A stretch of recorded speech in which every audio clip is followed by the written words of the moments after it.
আল্লাহর নবীজি বলেন ওরে সাহাবারা তোমরা সালাম না ফিরে তোমরা বাপ মার ডাকে সাড়া দিয়ে দাও, নামাজ ভেঙে দিয়ে মার ডাকে সাড়া দিয়ে মার কথার তোমরা গুরুত্ব দাও, মার কথাটা তোমরা শুনবা।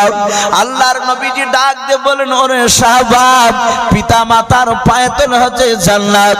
সারা পৃথিবীর বাপ যে কোনো পীরের পায়ে তলে জান্নাত, কোন আলেমের বাপ যে পায়ে তলে জান্নাত, এই কথা নবীজি বলেন না। শুধু নবী বলেন ইন্নাল জান্নাতা তাহতা আকদামি উম্মাহাতিকুম আও কামা ক্বালা আলাইহি সালাতু ওয়াত তাসলিম।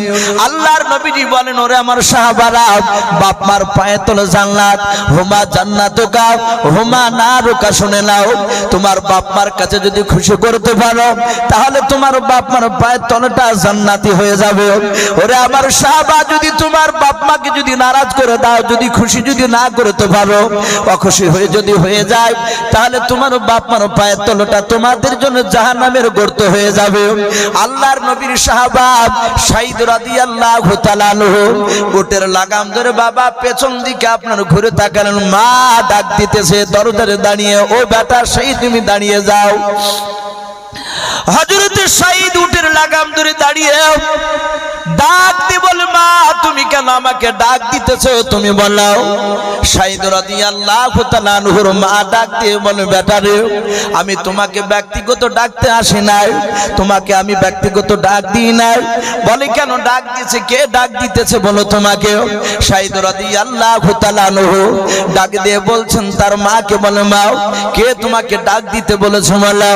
আওয়াজ দিয়ে বলে ওরে বেটা তোমার বিবি আমাকে ডাক দিয়ে বলেছে মা আপনার সন্তান কি দেখতে পাওয়া যায়, বলে হ্যাঁ দেখতে পাওয়া যাচ্ছে, ওই তো সন্তান যে যাচ্ছে। ডাক দিয়ে বলেছিলাম ও মা এখনই আল্লাহ আমাকে বেটা সন্তান দান করেছে, আপনার ছেলেকে একটু ঘুরে আসতে বলুন, জানি না আপনার ছেলে জিন্দা ফিরে আসবে কিনা। ওগো আমার মা আপনার ছেলেকে আসতে বলুন, একবারের মতো আমার কলিজা টুকরা সন্তানের খানে চেহারা খানে দেখে যাক। আল্লাহর নবী জনাবে মুহাম্মদ রাসূলুল্লাহ সাল্লাল্লাহু তাআলা আলাইহি ওয়াসাল্লামের বাপজি সাহাবা সাইদ বাবা দাঁড়িয়ে আছেন। হযরত সাইদের বাপজি কোরআনের কথা মনে পড়ে গেল। আল্লাহ কোরআন পাকে বলেছেন ইয়া আইয়ুহাল্লাযীনা আমানু ইস্তাজিবু লিল্লাহি ওয়া লির রাসূলি ইযা দাআকুম। আমার আল্লাহ বলেন ওরে বান্দারা শুনে নাও, আমার রাসূল যদি তোমাদেরকে যদি ডাক দিয়ে দেয়, ও আমার সাহাবারা আমার রাসূল যদি তোমাদেরকে ডাক দিয়ে দেয়, তোমরা যে অবস্থায় থাকো না কেন সে অবস্থাতেই তোমরা রাসূলুল্লাহর ডাকে তোমরা সাড়া দিয়ে দাও, বলুন সুবহানাল্লাহ। ও বাপজি ভাইরাও অনেক ঘটনা এরকম পাওয়া যায়, আল্লাহ রাসূলের সাহাবারা এমন ফেরেশতারা বলবেন আল্লাহ এই কাগজটা কি করব, বলে ফেরেশতা কাগজটা তুমি ওই যেই পাল্লা উঠে আছে গুনার পাল্লা ভারী হয়ে আছে, বলে হ্যাঁ, বলো ওই যে পাল্লা উঠেছে সেই পাল্লার উপরে তুমি কাগজটা দিয়ে দাও। যাহাতে কাগজটা দিবে ফেরেশতারা বলবেন ওগো আল্লাহ এই কাগজটা দিব, বলে হ্যাঁ। যাহাতে কাগজটা হালকা যেই পাল্লাটা উঠে আছে ওই পাল্লায় নেকে নাই, কাগজটা দেওয়ার সাথে সাথে তার সব গুনাহগুলো পাল্লাটা বাপজি উঠে যাবে, আর ওই কাগজের পাল্লাটা বাপজি ভারী হয়ে যাবে, বলুন সুবহানাল্লাহ। আল্লাহর ফেরেশতারা বলেন আল্লাহ এই কাগজে এমন কি লেখা আছে, বলে বান্দা ওরে ফেরেশতা ওই কাগজে লেখা আছে কলমা লা ইলাহা ইল্লাল্লাহ লা ইলাহা ইল্লাল্লাহ লা ইলাহা ইল্লাল্লাহ মুহাম্মাদুর রাসূলুল্লাহ সাল্লাল্লাহু তাআলা আলাইহি ওয়াসাল্লাম। ফেরেশতারা বলবেন আল্লাহ এত ওজন, আল্লাহ বলেছেন এই ফেরেশতা গোটা পৃথিবীর মাটিকে এক পাল্লা যদি রাখা হয় আর এই কলমার এই পতাকার পাল্লাটা অপর পাল্লা রাখলে কলমার পাল্লা ভারী হয়ে যাবে, বলুন সুবহানাল্লাহ। এই জন্য বাপজি কলমার জিকিরটা করবে। কিছু মানুষ বাপজি হয়তো শরিয়ত বিরোধী বাপজি জিকির হচ্ছে, আমি জানি না আপনাদের এলাকায় হয় কি না। আমার বাড়ি আপনাদের এই পাশের এলাকায় ঘাসপুর, আমার দৌলতাবাদ থানা। তা আমাদের ওই এলাকাতে বেশ কয়েকটা মসজিদ, সব নাই, ফজরের বাপজি নামাজ সালাম ফিরার পরই অমনি মাইকে বাপজি আপনার শুরু হয়ে যায় জিকির, আরো বিভিন্ন রকমের বাপজি কথা ওরা চালু করে দেয়। তো সেখানে বাপজি তারা চিল্লিয়ে মাইকে কলমা জিকির আল্লাহ আরো সব ওরা সব কিয়াম টিয়াম যে সবগুলো করে।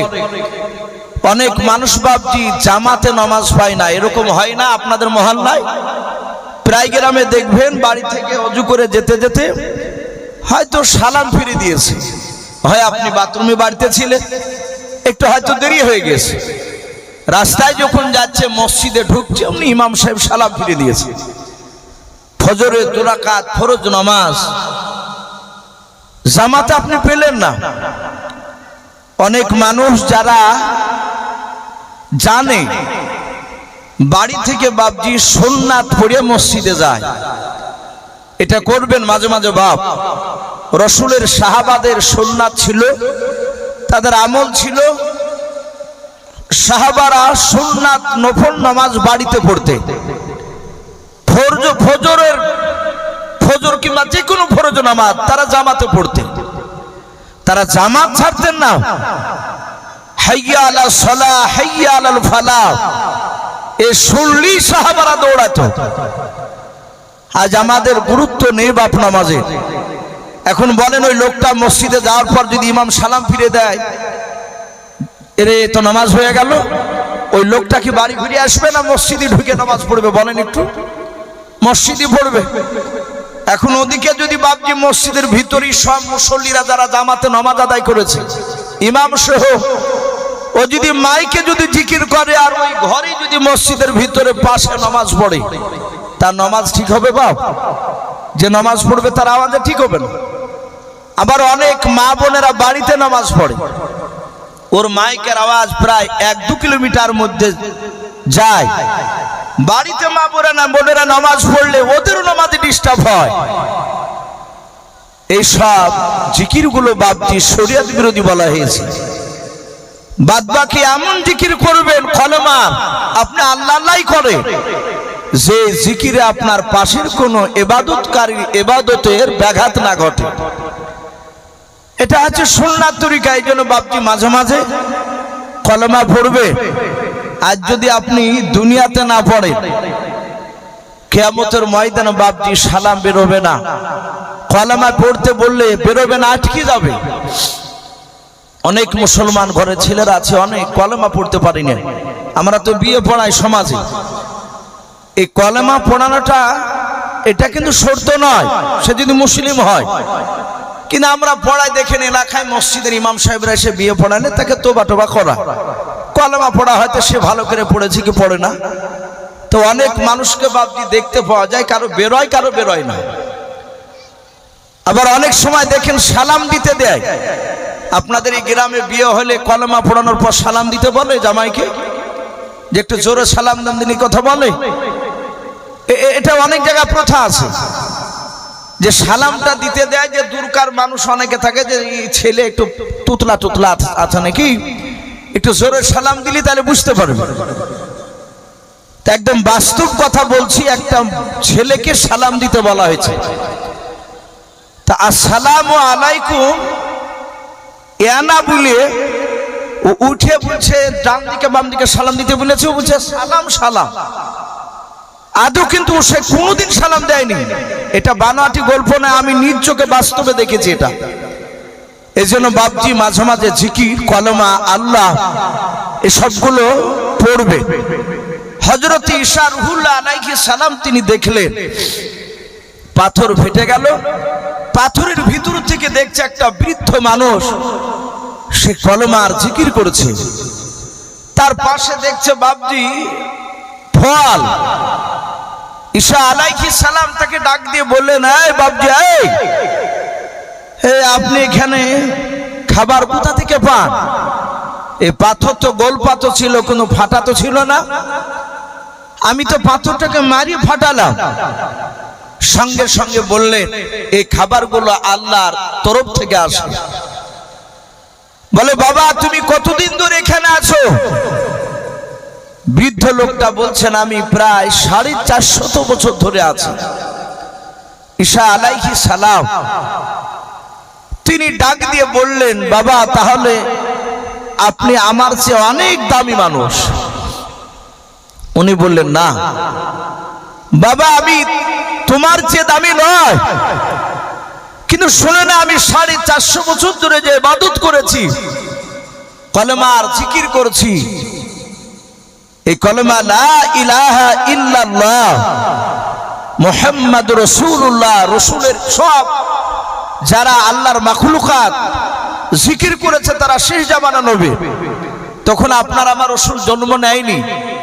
ঈসা আলাইহিস সালামের বহুদিন পরে, ঈসা আলাইহিস সালাম ইন্তেকাল করার পর থেকে নিয়ে আপনার আমার নবী মুহাম্মদ সাল্লাল্লাহু আলাইহি ওয়াসাল্লাম জন্ম নেওয়ার আগ পর্যন্ত আপনার 3000 নবী তারা নবুয়তের দাবি করে তারা কলেমা দাওয়াত দিয়েছিল। কয় হাজার বললাম?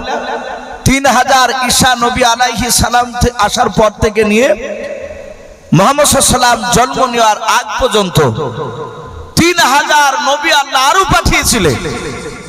তারা সবাই ঈসা নবীর কলেমার দাওয়াত তারা দিতে। হযরত ঈসা আলাইহিস সালাম কে ডাক দিয়ে বলেন ও নবী ঈসা পয়গম্বর, তোমার উপরে বহুদিন আগে একটা নবী আসবেন, তার নাম হবে মুহাম্মদুর রাসূলুল্লাহ সাল্লাল্লাহু আলাইহি ওয়াসাল্লাম। সেই নবীর উম্মতরা 450 বছর ধরে যে আমি ইবাদত করে যে নেকি আল্লাহ দান করেছে, আমি যে উপার্জন করেছি, শেষ জামানার নবীর উম্মতরা তারা একটা রাত পাবে, বছরে একটা রাত পাবে তারা। আর সেই রাতটা যদি তারা কেউ 1 ঘন্টা যদি ইবাদত করে, আমি 450 বছর ধরে যা ইবাদত করেছি এর দ্বিগুণ ডবল নাকি তারা এক রাত্রিতে 1 ঘন্টায় পেয়ে যাবে। বলুন সুবহানাল্লাহ। সেটা আসছে সামনে রমজান, লাইলাতুল কদর রাত্রি। বাপজি আগে থেকে নিয়াত করবেন এবছর, গত বছর তার আগে যা হয়েছে ছেড়ে দেন। আমরা লাইলাতুল কদর এলাকায় বেশি দেখতে পাই 27 রাত্রি করিনি আমরা।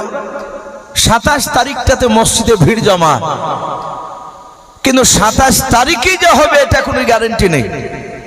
সকলে নিয়াত করবেন যে রমজান মাসের শেষ 10 দিন বিজয় রাত্রিগুলো 21 রাত্রি, 23 রাত্রি, 25 রাত্রি, 27, 29 এই রাত্রিগুলো বাপজি সারা রাত না পারলো তারাবি নামাজ পড়ে বাড়ি যাবে, কিছুক্ষণ আরাম করে একটু রাত্রি হবে তখন এসে বাপজি কমসে কম লাইলাতুল কদর রাত্রি, ওই রাত্রি তো নামাজ কমসে কম 4 রাকাত পড়ে। 4 রাকাত পড়ে গিয়ে আপনি আবার শুয়ে পড়ে। এই প্রতিটা বিজয় রাত্রি যদি করেন ওই রাত্রির মধ্যে লাইলাতুল কদর হয়ে গেলে নিশ্চয় গোটা রাত্রির ইবাদতের আপনার সব ওই কদরের সব আপনাকে মহান রব্বুল আলামিন আপনার আমলনামায় লিখে দিবে। এই যে গোটা ফজর পর্যন্ত যে থাকতে হবে তা নয়, এবার যত বেশি থাকবেন তত আপনার মর্যাদা আরো বেশি হবে নাকি। তা আমি বলছিলাম ঈসা আলাইহিস সালাম তিনি ডাক দিয়ে বললেন ওগো আল্লাহ, আমাকে যদি ওই নবীর যদি আমাকে উম্মত করে পাঠাতেন তাহলে আমি আরো খুশি হতাম। হে আল্লাহ, তুমি আমার দোয়াটা তুমি কবুল করে নাও। মহান রব্বুল আলামিন ঈসা আলাইহিস সালামের দোয়াটা বাপজি কবুল করে নিয়েছিল। তাই আপনার আমার রাসূল বলেছেন ঈসা আলাইহিস সালাম কিয়ামতের আগে তিনি আসবেন। কিয়ামতের আগে উনি আসবেন এবং দুনিয়াতে তিনি 40 বছর তাবলীগ করে বেড়াবেন। বলুন আলহামদুলিল্লাহ। কলেমার দাওয়াত দিবেন, তিনি বিয়ে করবেন। এই 40 বছর যে উনি জীবিত থাকবেন কলেমার দাওয়াত দিবেন। ঈসা আলাইহিস সালাম তিনি একটি বারের জন্য কোন লোকের কাছে বলবেন না যে আমি ঈসা নবী পয়গম্বর, আমি আল্লাহর রাসূল, এই কথা তিনি দাবি করবেন না।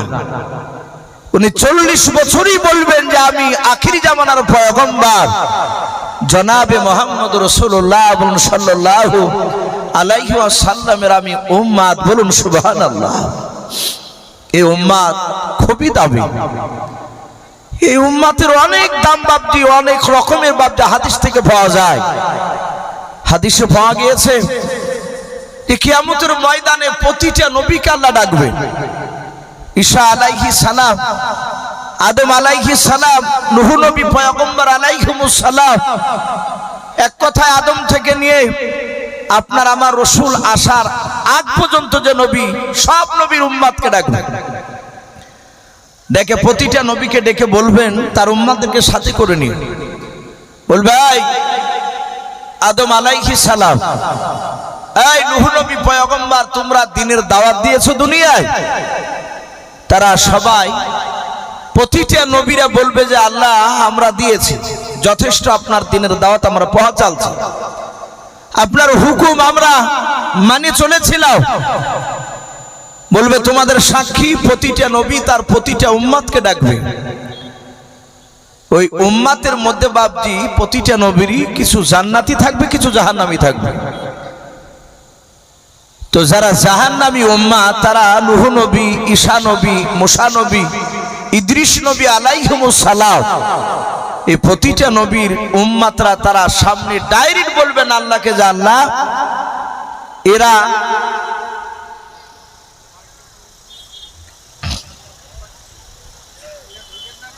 কেউ বাড়িতে বললেন, ডাক দিয়ে বললেন ওখানে সাথে হাতে যে আমরা দুনিয়াতে ছিলাম, এ নবী কলমার দাওয়াত দেয়নি, কলমার দাওয়াত দিতে যায়নি। যাহাতে বাপটি এই কথা বলবে নবীরা চরম লজ্জিত হবে। সেই দিনকে আমার আপনার নবী জনাবে মোহাম্মদ রাসূলুল্লাহ সাল্লাল্লাহু তাআলা আলাইহি ওয়াসাল্লাম, নবী আমার দাঁড়িয়ে দাঁড়িয়ে নবীর করুণ দৃশ্য দেখে নবী পয়গম্বর তিনি কান্না করতে থাকবেন। আল্লাহর নবীজিকে আল্লাহ ডেকে বলবেন, ওরে আমার দোস্ত হাবিব। আল্লাহর নবী কান্না করতে করতে আল্লাহর সামনে দাঁড়িয়ে বলবেন, আল্লাহ বলুন আপনার হাবিব কেন আপনি ডাক দিচ্ছেন, কি বলবেন বলেন। আল্লাহ বলবেন, নবী গো তুমি কি কলমার দাওয়াত দিয়েছিলে, আমি তোমাকে নবী রাসূল করে পাঠিয়েছিলাম। সব নবীকে জিজ্ঞাসা করেছে, নবী তোমাকেও জিজ্ঞাসা করেছে, প্রতিটা নবীর উম্মতেরাও তারা অস্বীকার করেছে, আমাদের অমক নবী কলমার দাওয়াত দিতে যায় নাই, আমাদের কাছে কলমার দাওয়াত দিতে গেলে আমরা আজকে জাহান্নামী হতাম না। মহান রব্বুল আলামিনের নবী বলবেন, আল্লাহ নবী যে মনে মনে চিন্তা করবেন, মাওলা বুঝে আমার উম্মতরা আমার বিরুদ্ধে হয়তো সাক্ষী দেবে, আমার উম্মতি যদি সাক্ষী দিয়ে দেয় কিয়ামতের জাহান্নামের আগুন আমি সহ্য করতে পারবো না। আল্লাহর নবী যে বলবেন, আল্লাহ আমি যথেষ্ট তোমার দ্বীনের দাওয়াত আমি দিয়েছি নবী গো, আল্লাহ গো তোমার কলমার দাওয়াত দিতে গিয়ে বেঈমানরা আমাকে ধরে ধরে মেরেছে। আমার আল্লাহ বলবেন, রে দোস্ত হাবিব তুমি যে কলমার দাওয়াত দিয়েছো তা তোমার সাক্ষী প্রমাণ এখানে করো। আল্লাহর নবীর উম্মতরা বাপজি বাম সাইডে দাঁড়িয়ে থাকবে। আল্লাহর নবীর কান্না দেখে বাপজি উম্মতের চোখ দিয়ে পানি ঝরবে। উম্মতরা থেকে ডাক দিয়ে আল্লাহ বলবেন, এটা তোমাদের পয়গম্বর। সেদিনকে বাপজি আপনারা আমরাও সবাই মিলে সেই দিন নবীর উম্মতরা আমরা বলবো, আল্লাহ ইনি আমাদের আখিরি জামানার পয়গম্বর জনাবে মোহাম্মদ রাসূলুল্লাহ সাল্লাল্লাহু তাআলা আলাইহি ওয়াসাল্লাম। আল্লাহ ডাক দিয়ে বলবেন, ওরে আমার নবীজির উম্মতেরা, এই তোমাদের নবী কলমার দাওয়াত দিয়েছে বলে হ্যাঁ। আল্লাহর নবী চোখের পানিটা বাপজি মুছে হাসতে লাগবে। সমস্ত নবীরা তারা হায় আফসোস করবে, আমাদের উম্মতেরা আমাদের বিরুদ্ধে সাক্ষী দিয়েছে, তারা মিথ্যা কথা বলেছে, তারা সত্য কথা বলে নাই। আল্লাহর নবীর উম্মত অর্থাৎ আপনাদেরকে আমাদেরকে সেই দিনকে বাবা আল্লাহ ডাক দিয়ে বলবেন, ও আমার বান্দা বান্দেরা, ওরে আখিরে জামানার পয়গম্বরের উম্মতিরা শুনে না, তোমরা কি জানো এরা নবী আদম আলাইহিস সালাম, নূহ নবী পয়গম্বর আলাইহিস সালাম, হযরত ইদ্রিস নবী আলাইহিস সালাম, হযরত দানিয়েল নবী আলাইহিস সালাম, হযরত জাকারিয়া নবী আলাইহিস সালাম, হযরত হুদ নবী আলাইহিস সালাম, হযরত জুলতুফিল আলাইহিস সালাম। এইভাবে বাপজি প্রতিটা নবীদের দিকে লক্ষ্য করে আল্লাহ বলবেন, এরা কি কলমার দাঁত দিয়েছে তোমরা কে জানাও? সেই দিনকে আমাদের জবান দিয়ে বাপজি শুকুলির বেরিয়ে যাবে। সেদিন আমরা বলবো, আল্লাহ ওই সব আদম নবী আলাইহিস সালাম থেকে নিয়ে আমার নবী মুহাম্মদ সাল্লাল্লাহু আলাইহি ওয়াসাল্লাম পর্যন্ত যত নবী রাসূল আল্লাহ আপনি পাঠিয়েছিলেন 1,24,000, প্রায় সমস্ত নবী রাসূলেরাও। আমরা অনেক সময় বলি মতান্তর 2,24,000 নবী রাসূল বাবা। সব নবী রাসূলরা তারা বারাহাত কলমার দাওয়াত দিয়েছেন তার উম্মতদের কাছে। জোরে বলুন সুবহানাল্লাহ। ওই সব নবী রাসূলরা তারা চমকে উঠবে, এরা তো আমাদেরকে দেখে নাই, আমার উম্মতরা যারা দেখেছে তারাই তো অস্বীকার করলো। আর এরা সাক্ষী দিচ্ছে যে হ্যাঁ আমরা কলমার দাওয়াত দিয়েছি। আল্লাহ বলবেন, ওদেরকে তোমরা দেখেছো? সেদিন আপনাদের আমাদের জবান দিয়ে বের হবে, হে আল্লাহ আমরা দেখি নাই। বলে দেখো নাই তো তাহলে জানলি কি করে যে কলমার দাওয়াত দিতে গিয়েছিল? সেদিন আমরা সকলেই বলবো, ওগো আল্লাহ আমরা জানতে পেরেছি আপনি যে আর আখিরি জামানার রাসূলের কাছে কোরআন পাঠিয়েছিলেন, ওই কোরআনে এই সব নবী রাসূলদের ঘটনা আমরা পড়েছি। তারা কষ্ট করে মার খেয়ে কলমার দাওয়াত দিয়েছিলেন। মহান রব্বুল আলামিন বলবেন, আমার দোস্ত হাবিবও দামি, আমার দোস্ত হাবিবের উম্মতরাও দামি। জোরে বলুন সুবহানাল্লাহ। বাপজি আমার সোনা লালেরা, আমার বিশ্ব নবী রহমতের নবী তিনি বলেছেন এত দামি এ আমরা, কিন্তু আমরা দামি কাজ করতে কিন্তু বাপজি আমরা পারি না, আমরা করতে চাই না। প্রতিটা বাপজি ভাইকে বাপজি বলবো, আমি বলছিলাম যে প্রতিটা মহান রব্বুল আলামিন এক একটা জামানায় 4টা 5টা 15টার উপরে পর্যন্ত বাপজি জিন্দা নবী দুনিয়ার বুকে একই সময়তে বাপজি ছিল, তারা কলেমার দাওয়াত দিয়েছিল। আপনার আমার রাসূল বাপজি যেই সময় এসেছিলেন আসমানের নিচে অপরে সমস্ত বাপজি জমিনের নিচে বলা যে সারা পৃথিবীর মাখলুকাতের সবারই নবী রাসূলকে আমার রাসূল পয়গম্বরকে বাপজি পাঠানো হয়েছিল। আমার রাসূল আমরা সকলেই জানি বিশ্ব নবী এক নাই দুই নাই 23 বছর বাপজি কলমার দাওয়াত দিয়েছিলেন। 23 বছর বেঁচে ছিলেন বিশ্ব নবী আমার টোটাল 63 বছর। ইমানের দাওয়াত দিয়েছিলেন, কলমার দাওয়াত দিয়েছিলেন মাত্র 23 বছর। আজ আমরা যে কলমা পড়ছি, যে নমাজ 5 ওয়াক্ত বাপজি পেয়েছি, এই নমাজ বাপজি এমনি এমনি আসে নাই, খুবই কষ্ট করে সাহাবায়ে কেরামরা নমাজে দাঁড়িয়েছে, তীর মেরেছে, নমাজের কথা বলতে গেছে মানুষরা নোংরা ছুড়ে ফেলেছে, তারা তাজা ধরে জবাই করে দিয়েছে শুধু কলমার কথা বলার কারণে। আজ আমাদেরকে বাপজি কেউ মারে না, খুব বেশি বেশি বললে বলে যে ভাই কাজ পাও না, এক কথায় বারবার বলতে আসো। এর বাইরে কিন্তু বাপজি কলমার কথা বলতে গিয়ে ধরে তাকে মারিয়ে ফাটিয়ে দিয়েছে, এরকম দলিল খুব কম মুসলমানের কাছে। কিন্তু সাহাবারা বাপজি সেই সময় তারা মার খেয়েছিল।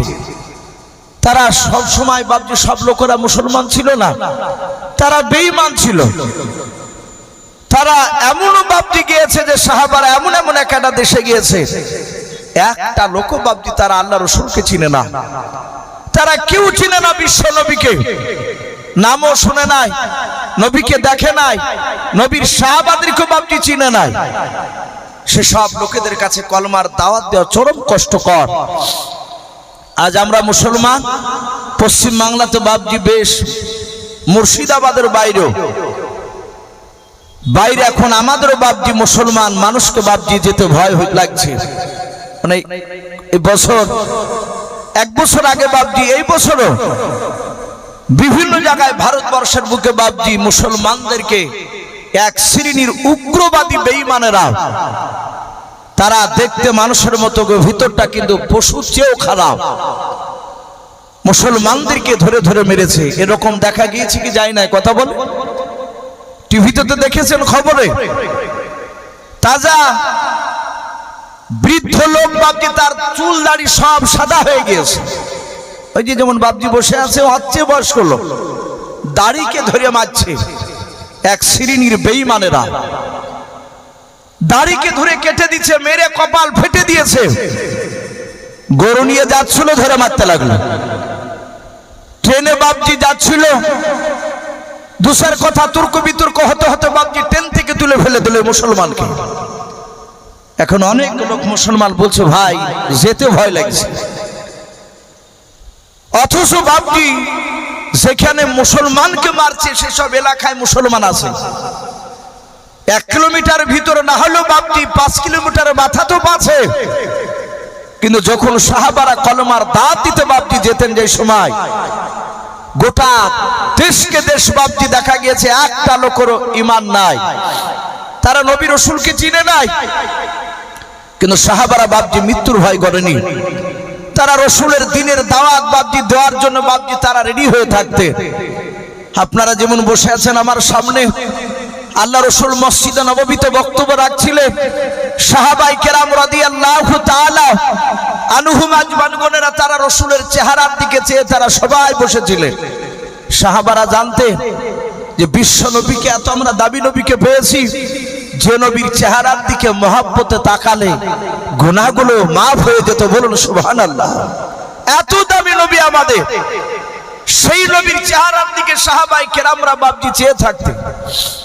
আমার বিশ্ব নবীর জামানায় মসজিদে নববীর ভিতরে প্রায় 600-র উপর সাহাবা বসে। রাসূল সাল্লাল্লাহু আলাইহি ওয়াসাল্লাম মসজিদে মিম্বারে বাপজি বসে ডাক দিয়ে আল্লাহ রাসূল চেহারার সাহাবাদের দিকে তাকাচ্ছেন, আর চোখ দিয়ে ঝরঝর করে পানি ঝরছে। হযরতে আবু বকর সিদ্দিক রাদিয়াল্লাহু তাআলা আনহু ডাক দিয়ে বলছেন, ওগো আল্লাহর রাসূল আপনি কাঁদছেন কেন? নবীজি বলছেন, ওগো সাহাবায়ে কেরাম আমি কান্না করছি, দেখছি এখানে অনেক সাহাবারা যারা আমাকে চিনতো না, তারা আমাকে সেই সময় মেরেছিল, তারা ঈমান আনার পরে দেখছি তারা সকলে আমাকে এত মহব্বত করে যে আমার জন্য জীবন দেওয়ার জন্য তৈরি হয়ে আছে এখন মানুষ। আবু বকর বলছেন, হুজুর যে সেই সময় তো আমরা বুঝতাম না। নবী আপনি কাঁদবেন না, কিন্তু আপনি কেন আমাদেরকে এখানে বসে রেখেছেন সেই বিষয়ে আপনি কথা বলেন। আমার রাসূল বললেন, আমাকে আল্লাহ রাব্বুল আলামিন পূর্ণাঙ্গ দ্বীন দিয়ে পাঠিয়েছে, পূর্ণাঙ্গ দ্বীন। আল্লাহ রাসূল সাল্লাল্লাহু তাআলা আলাইহি ওয়াসাল্লাম বিশ্ব নবীজি ডাক দিয়ে বললেন, ওগো সাহাবায়ে কেরাম আমাকে মহান রব্বুল আলামিন পূর্ণাঙ্গ দ্বীন দিয়ে পাঠিয়ে দিয়েছে, আর আমার পরে নবী রাসূল আসবে না। তা আমি তোমাদেরকে দেখতে চাই এখানে যতগুলো সাহাবা আছো সব সাহাবার মধ্যে থেকে মাত্র বেশি নয় আমি 20 জন সাহাবাকে কলমার দাওয়াত নিয়ে যেতে বলবো, তোমরা কি যাবা?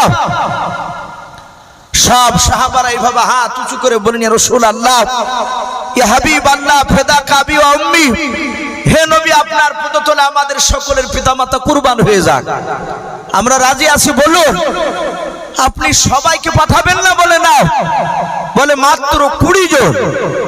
সাহাবারা বুঝতে পেরেছে, বুঝি আমার মনে হয় নাম না উঠতে পারে। রাসূল বাছাই করে করে 20 জনকে পাঠাবো বললেন। বিশ্ব দরদী নবী, রহমতের নবী সাহাবাদেরকে বলেন, সাহাবা তোমরা সবাই বসে যাও। সবাই বসে আছে, বলে আমি দেখে নাম ধরে ডাকবার তুমি দাঁড়িয়ে যাবা। সব সাহাবারা বাপজি এইভাবে মাথাটা উঁচু করছেন যেন সামনেকার ভাইয়ের চেয়ে আমি পেছনে আছি, আমার মাথাটা যেন তার চেয়ে যেন একটু উঁচু হয়ে যায়।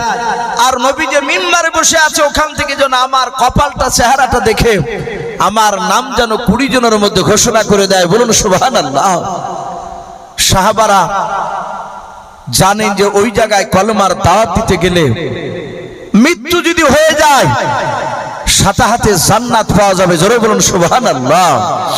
শহীদের মর্যাদা অনেক অনেক বেশি। আপনার আমার রাসূল বাপজি শহীদের তামান্না করেছিলেন। আল্লাহ রাসূল সাল্লাল্লাহু আলাইহি ওয়াসাল্লাম বললেন, এই সাহাবারা বসো, আমি তোমাদেরকে বাছাই করে করে আমি 20 জনকে আমি বাছাই করব তোমাদের মধ্যে।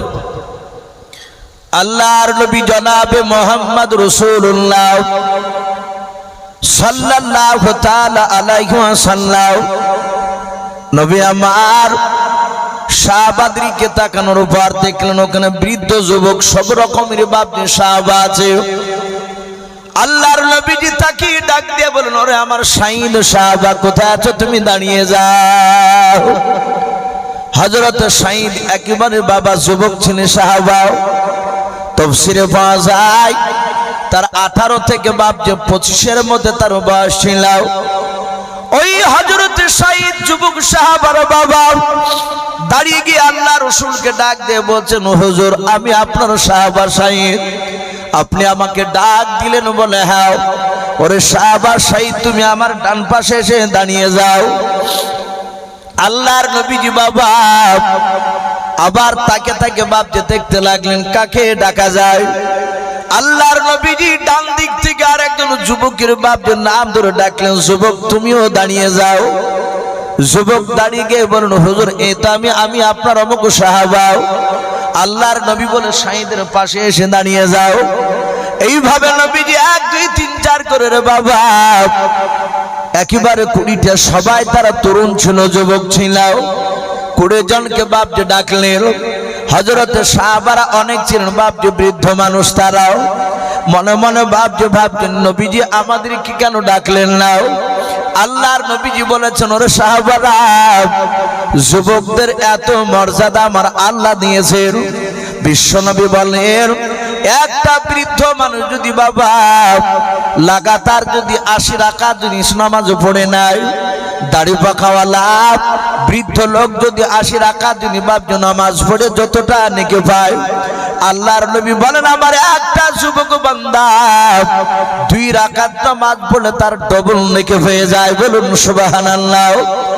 ও বাপজি ভাইরা, যুবকদের এত মর্যাদা বলা হয়েছে। হযরত তালহা তিনি যুবক ছিলেন বাবা। খালিদ বিন ওয়ালিদ রাদিয়াল্লাহু তাআলা আনহু তিনিও বাপজি আপনার যুবক ছিলেন। হাদিসে পাওয়া যায় বদরের প্রান্তরে বাবা প্রথম ইসলামের বাপ যে প্রথম যে আপনার যুদ্ধ বদরের যুদ্ধকে বলা হয়, ওই যুদ্ধে বেঈমান আবু জেহেলকে সাহাবারা বাপ যে জবাই করে দিয়েছিল। আবু জেহেলের মধ্যে 1 না 2 না 70টা তাবড় তাবড় নেতাকে জবাই করে জাহান্নামে পাঠিয়েছিল সাহাবারাও। ওই বদরের পাল্টা জবাব বাপ যে উহুদের প্রান্তরে সাহাবাদেরকে বাপ যে আপনার হত্যা করেছিল ওই বেঈমানেরাও। তার মধ্যে বলা হয়েছে সাহাবার দামি সাহাবার মধ্যে বাবা নবীজের আপন চাচা আমির হামজা রাদিয়াল্লাহু তাআলা আনহুকে বাপ দিয়ে হত্যা করা হয়েছিল, শহীদ করা হয়েছিল ওই উহুদের প্রান্তরে। ওই উহুদের প্রান্তরে যিনি নেতৃত্ব দান করেছিলেন সেই যুবক সাহাবার নাম বাবা বেঈমানের হয়ে তখন ছিল, ঈমান এনেছিল না। তার নাম খালিদ বিন ওয়ালিদ বলা হয়েছে, খালিদ সাইফুল্লাহ বলা হয়। আল্লাহ রাসূলের কাছে যখন বাপ ঈমান এনেছিল খালিদ বিন ওয়ালিদ বাপ দিয়ে খালিদ সাইফুল্লাহ বলা হতো কোনাকে। উনি ডাক দিয়ে বলেন, হুজুর আমি চিনতে না পারার কারণে উহুদের ময়দানে আমি বেঈমানের হয়ে নেতৃত্ব দান করেছিলাম। ওগো নবীজি আমি এই তলোয়ার দিয়ে আপনার বেশ কয়েকটা সাহাবাকে জবাই করে জাহান্নামে পাঠিয়েছিলাম। ওগো নবী আমি এত গুনাহ করে ফেলেছি, এত গুনাহ করে ফেলেছি নবী গো, আমার কি গুনাহটা মাফ করবেন? আপনি কলেমা পড়ে মুসলমান বানিয়ে নেন এবং আপনি আমার জন্য দোয়া করুন আল্লাহ যেন ক্ষমা করে দেয় আমাকে। আল্লাহর নবীজি কলেমা পড়ে দিয়ে আল্লাহর কাছে দোয়া চাইলেন। আল্লাহ বলেন, খালিদ রে তুমি যুবক, তোমার এত মর্যাদা আল্লাহ দিয়ে দিয়েছেন। ওরে খালিদ শুনে না, তুমি যদি ইবাদত যদি করো সুন্নাত তরিকায় যদি তুমি চলাও। খালিদ বিন বলেন, হুজুর আপনি যেভাবে চলতে বলবেন সেইভাবে চলবো। কিন্তু তলোয়ার খানা নিয়ে খালিদ কান্না করতে করতে নবীর দরবারে বলেছিল, হুজুর এই তলোয়ার দিয়ে আমি আপনার ঈমানদার সাহাবাকে জবাই করে পাঠিয়েছিলাম। যে সময় আমি ইসলাম গ্রহণ করেছিলাম না, আমি কাফেরের দলে ছিলাম, কাফেরের নেতা ছিলাম। ও আল্লাহর নবী যে আপনার উপরে ঈমান আনার উপর আমি কথা দিলাম, আমি ওয়াদা করলাম আপনি আমার জন্য দোয়া করে দেন এই তলোয়ার দিয়ে মৃত্যুর আগে আমার কোন বেঈমান লোককে আমি না মেরে আমি জান্নাতে যেতে চাই না। আমার নবীজি দোয়া করেছিলেন, আল্লাহ কবুল করেছিল। এই খালিদ বিন ওলীদের ঘটনা তো বাপ যে পাওয়া যায় আল্লাহ রসুলের বাপ যে আপনার জামানায় নবীজি ইন্তেকাল করার পর বাবা মুসাইলামাতুল কাজ্জাব বলে একটা বেঈমান লোক বাপ যে নবুয়তের দাবি করেছিল। এই সেই খালিদ বাপ যে ওই তাকে অন্ধকারে গিয়ে জবাই করেছিল, সেই বেঈমান বাপ যে নবীটাকে আল্লাহর নবীজির তার দোয়া কবুল হয়ে গিয়েছিল। ও বাপজি ভাইরা, যুবকদের বাপজি এত মর্যাদা, যুবককালে ইবাদত করলে বাবা আল্লাহ বড় খুশি হয়ে যায়। আল্লাহর নবীজি এক নাই দুই নাই 20 জন সাহাবাকে বাপজি বাছাই করলেন, সবাই মিলে রাসূলুল্লাহর বাপজি ডান পাশে আপনারও বসাও। আল্লাহর নবী জনাবে মুহাম্মদ রাসূলুল্লাহ সাল্লাল্লাহু তাআলা আলাইহি ওয়াসাল্লাম সাহাবাদের দিকে তাকাচ্ছেন, চোখ দিয়ে ঝরঝর করে পানি ঝরছে। আল্লাহ রাসূলের সাহাবা শহীদ ডাক দিয়ে বলে, নবী গো। আর সব যুবক সাহাবারা ডাক দিয়ে বলে, হুজুর আপনি কেন কান্না করেছেন বলেন? আল্লাহর নবী বলেন, সাহাবারা তোমরা 20 জন যুবক বলে, হ্যাঁ আমি তোমাদেরকে যুবক যুবক দেখে আমি বাছাই করেছি তোমাদেরকে। ওরে আমার সাহাবারা, আমি এমন একটা দেশে কলমার দাওয়াত নিয়ে যেতে বলবো রে সাহাবা, ওই দেশের বাদশা বেঈমান, ওই দেশের প্রতিটা নাগরিক প্রজারাও বেঈমান, তারা আল্লাহ রসুল কাউকে চেনে না। এই সাহাবা তোমাদের কি ভয় হয় না? ওখানে গিয়ে যদি তোমরা জিন্দা না থাকো, যদি ওরা মেরে দেয়, বলে নবী আপনার মুখে শুনেছি মৃত্যু হলেই জান্নাতি।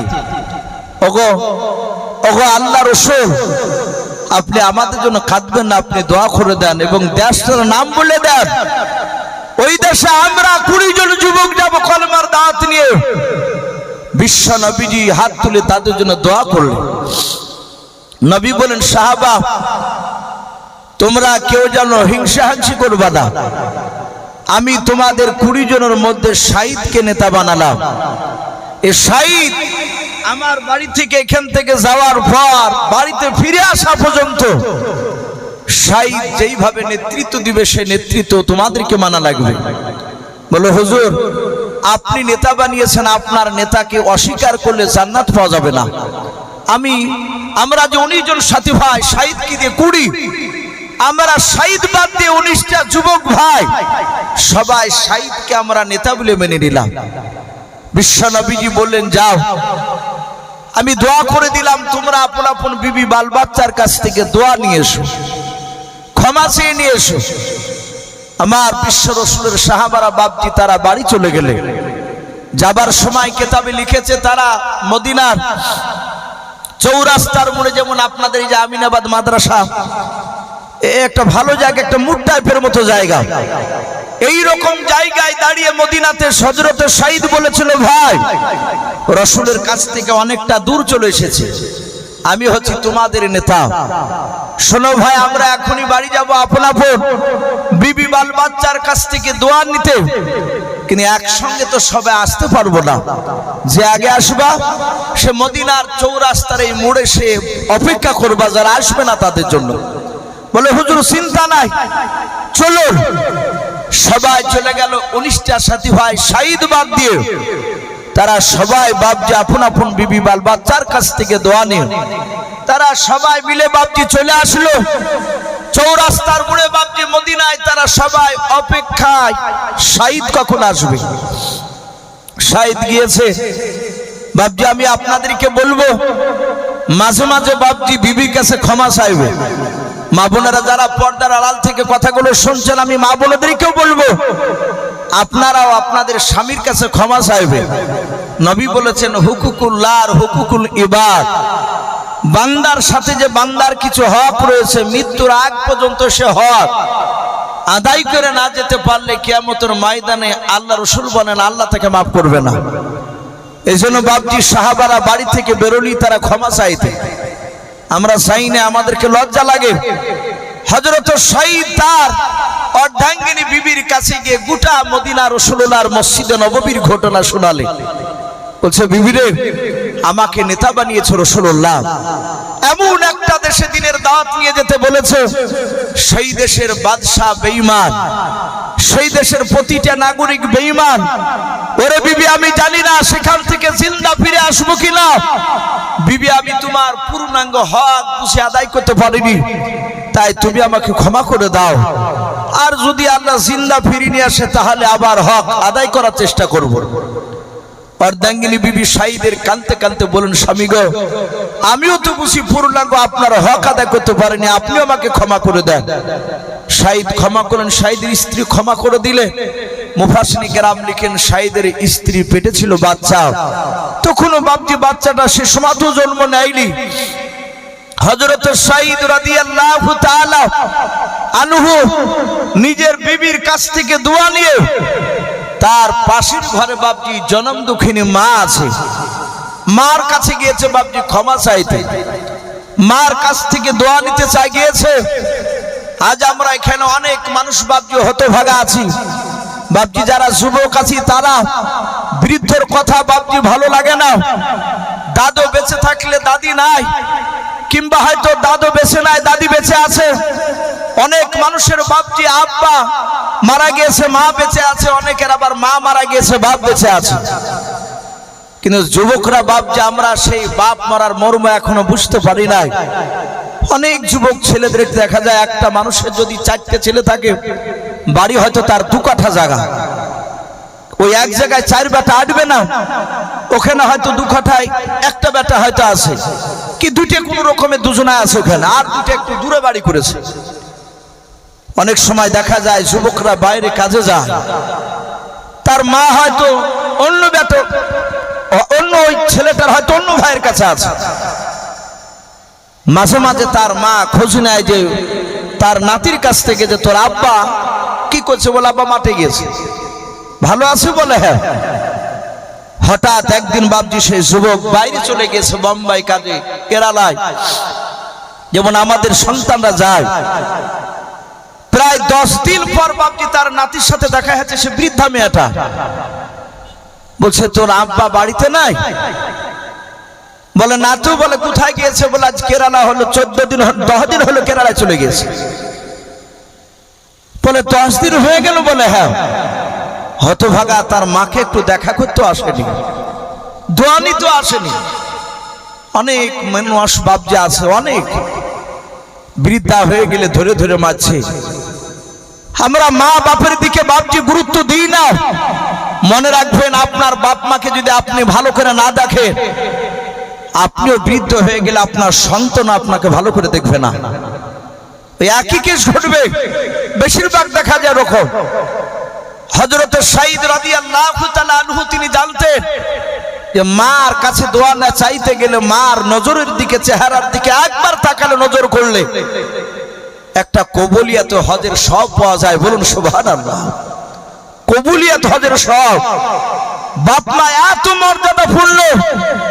আমার বিশ্ব নবী, রহমতের নবী, দরুদ নবী সাল্লামের কথা শুনে বাপজি সাহাবা শাহিদ তার মার কাছে গিয়ে বলছেন, মা, আমাকে রাসূলুল্লাহ নেতা বানিয়ে কলেমার দাওয়াত দিতে পাঠিয়েছে।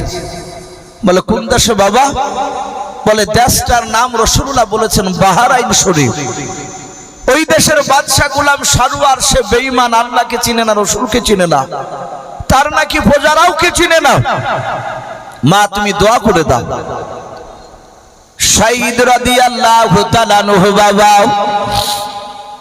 মার চেহারার দিকে চেয়ে দেখার পর মাকে ডাক দিয়ে বলে, মা তোমার হাতখানা আমার মাথে বুনিয়ে দাও। শাহিদ রাদিয়াল্লাহু তাআলা আনহুর বাবা নিজের আপনার মার হাতখানা ধরে নিজের মাথায় দিয়ে বলে দিয়েছে, ও বাপজি ভাইরাও, সত্যি বাপ মা বাপজি পৃথিবীর মধ্যে বাপজি রহমত যাদের বেঁচে আছে তারা বড় ভাগ্যবান।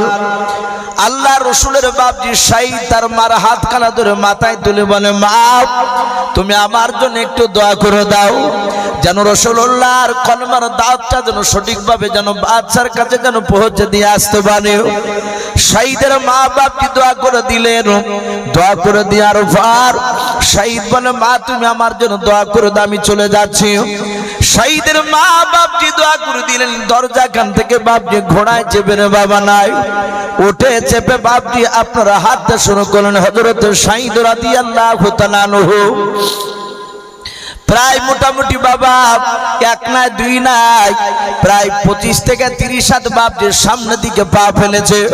আর ওই সময় হযরত সাঈদ রাদিয়াল্লাহু তাআলা আনহুর বাবা জনম দক্ষিণ মা পেছন দিক থেকে বাপকে ডাক দিয়েছে, ওরে বেটা সাঈদ তুমি দাঁড়িয়ে যাও। হযরত সাঈদকে আবার ডাক দিলেন, বেটা সাঈদ তুমি দাঁড়িয়ে যাও। সাঈদ রাদিয়াল্লাহু তাআলা আনহুর বাবা কানে গিয়ে তার জনম দক্ষিণ মার বাপজি আপনার মধুর ডাক্তার কানে বাপজি পৌঁছে গিয়েছে।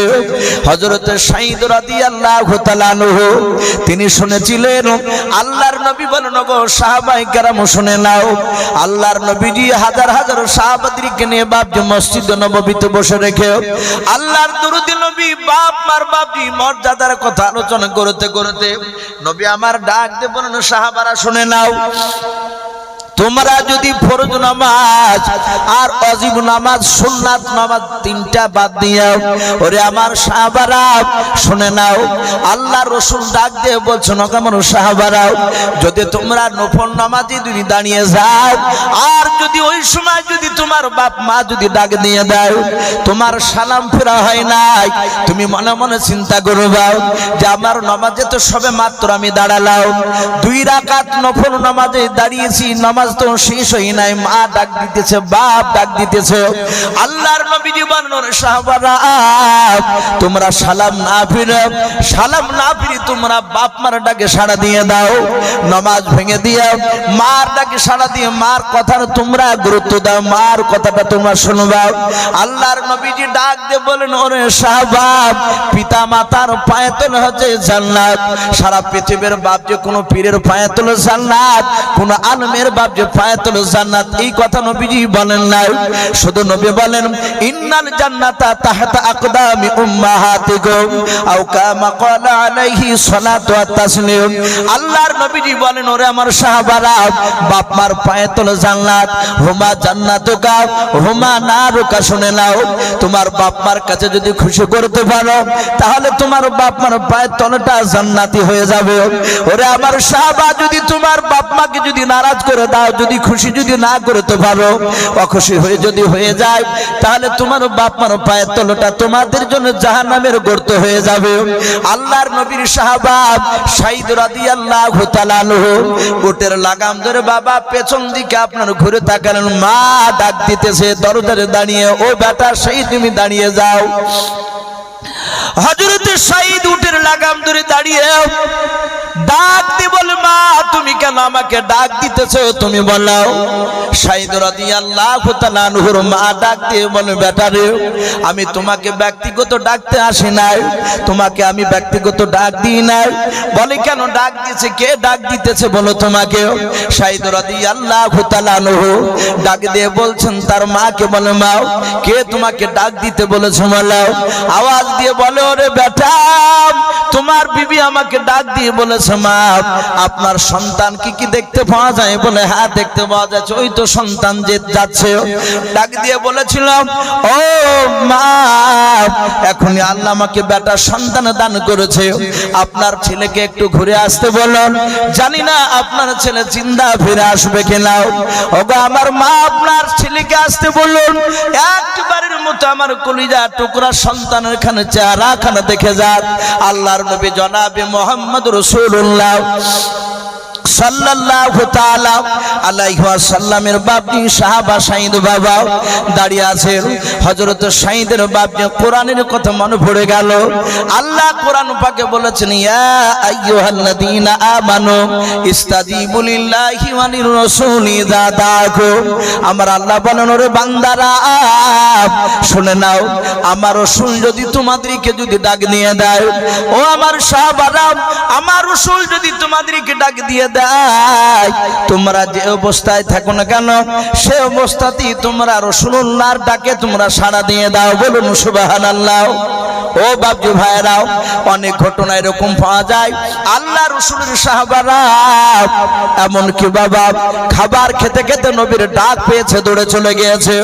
শুধু তাই নয়, এমন বলা হয়েছে ফরজ গোসল বাপজি বানাতে গিয়েছে, এক বদনা পানি ঢেলেছে আর এক বদনা পানি ঢালতে যাবে রে বাবা, ওই সময় আওয়াজ দিয়েছে, কে কোথায় আছো নবীর সাহাবারা?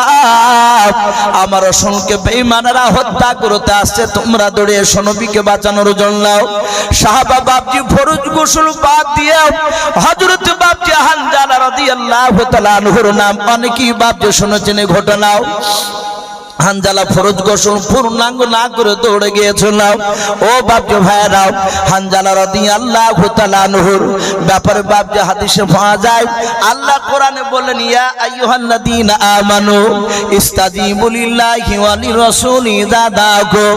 আল্লাহর নবী জনাবে মুহাম্মদ রাসূলুল্লাহ সাল্লাল্লাহু তাআলা আলাইহি ওয়াসাল্লাম,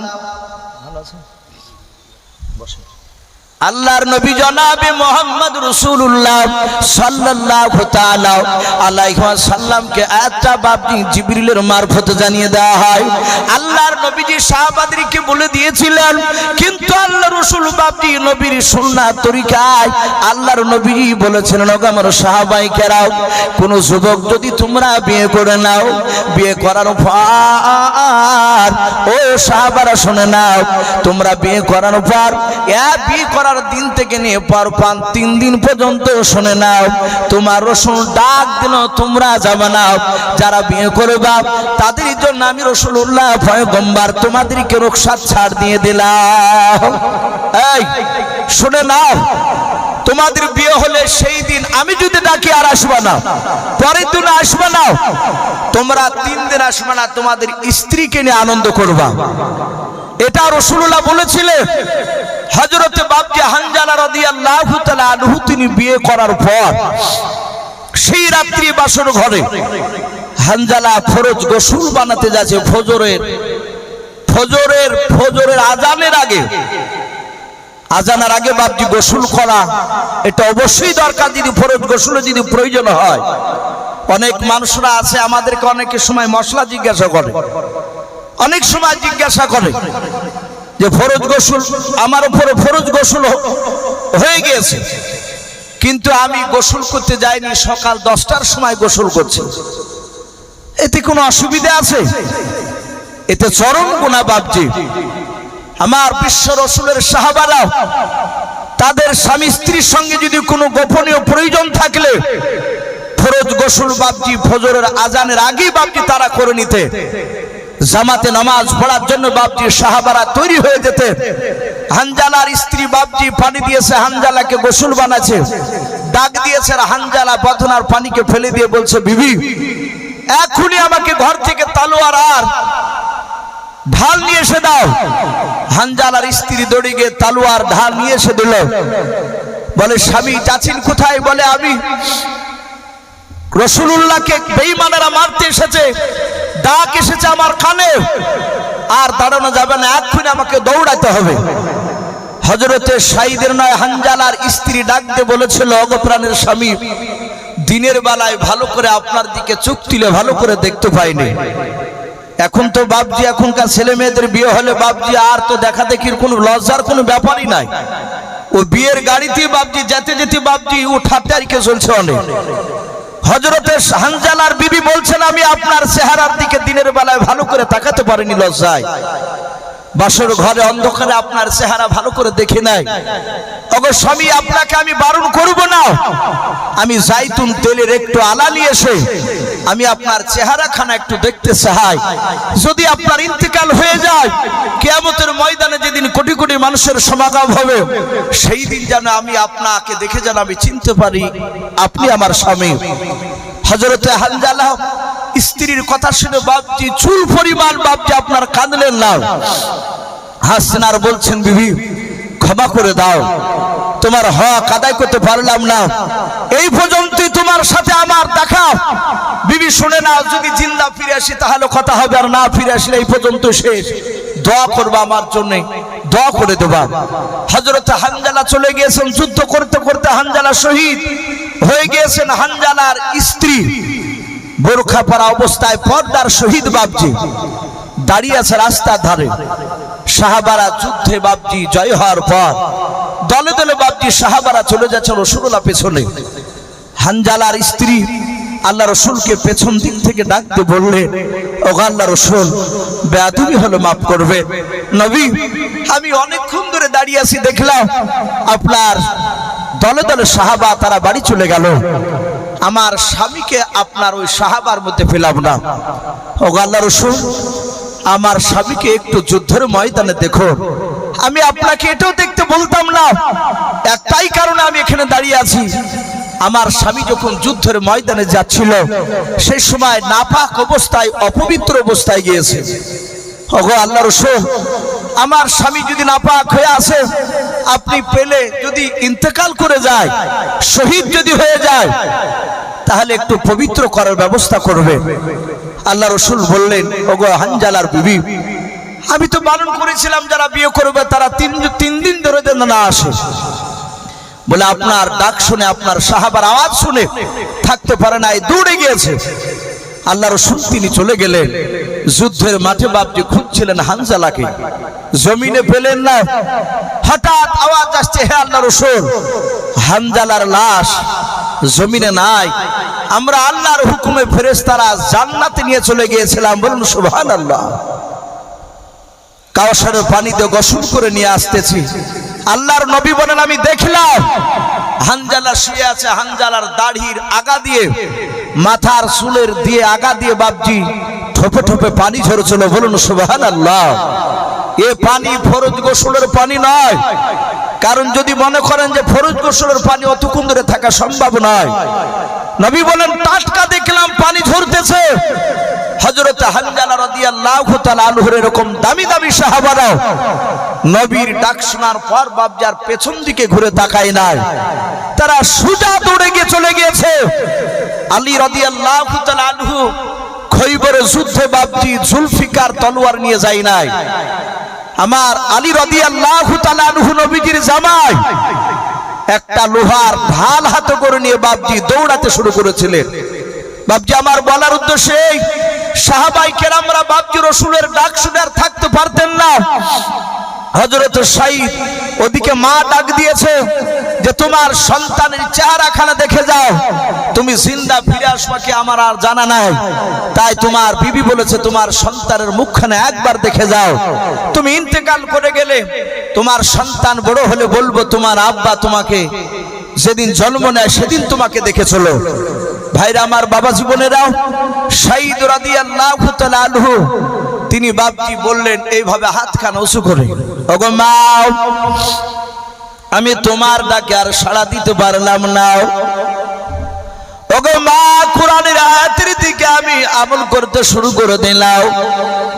আমার আল্লাহ কোরআন পাকে বলেছেন, ইয়া আইয়ুহাল্লাযীনা আমানু ইস্তাজিবু লিল্লাহি ওয়া লিরাসূলি ইযা দাআকুম।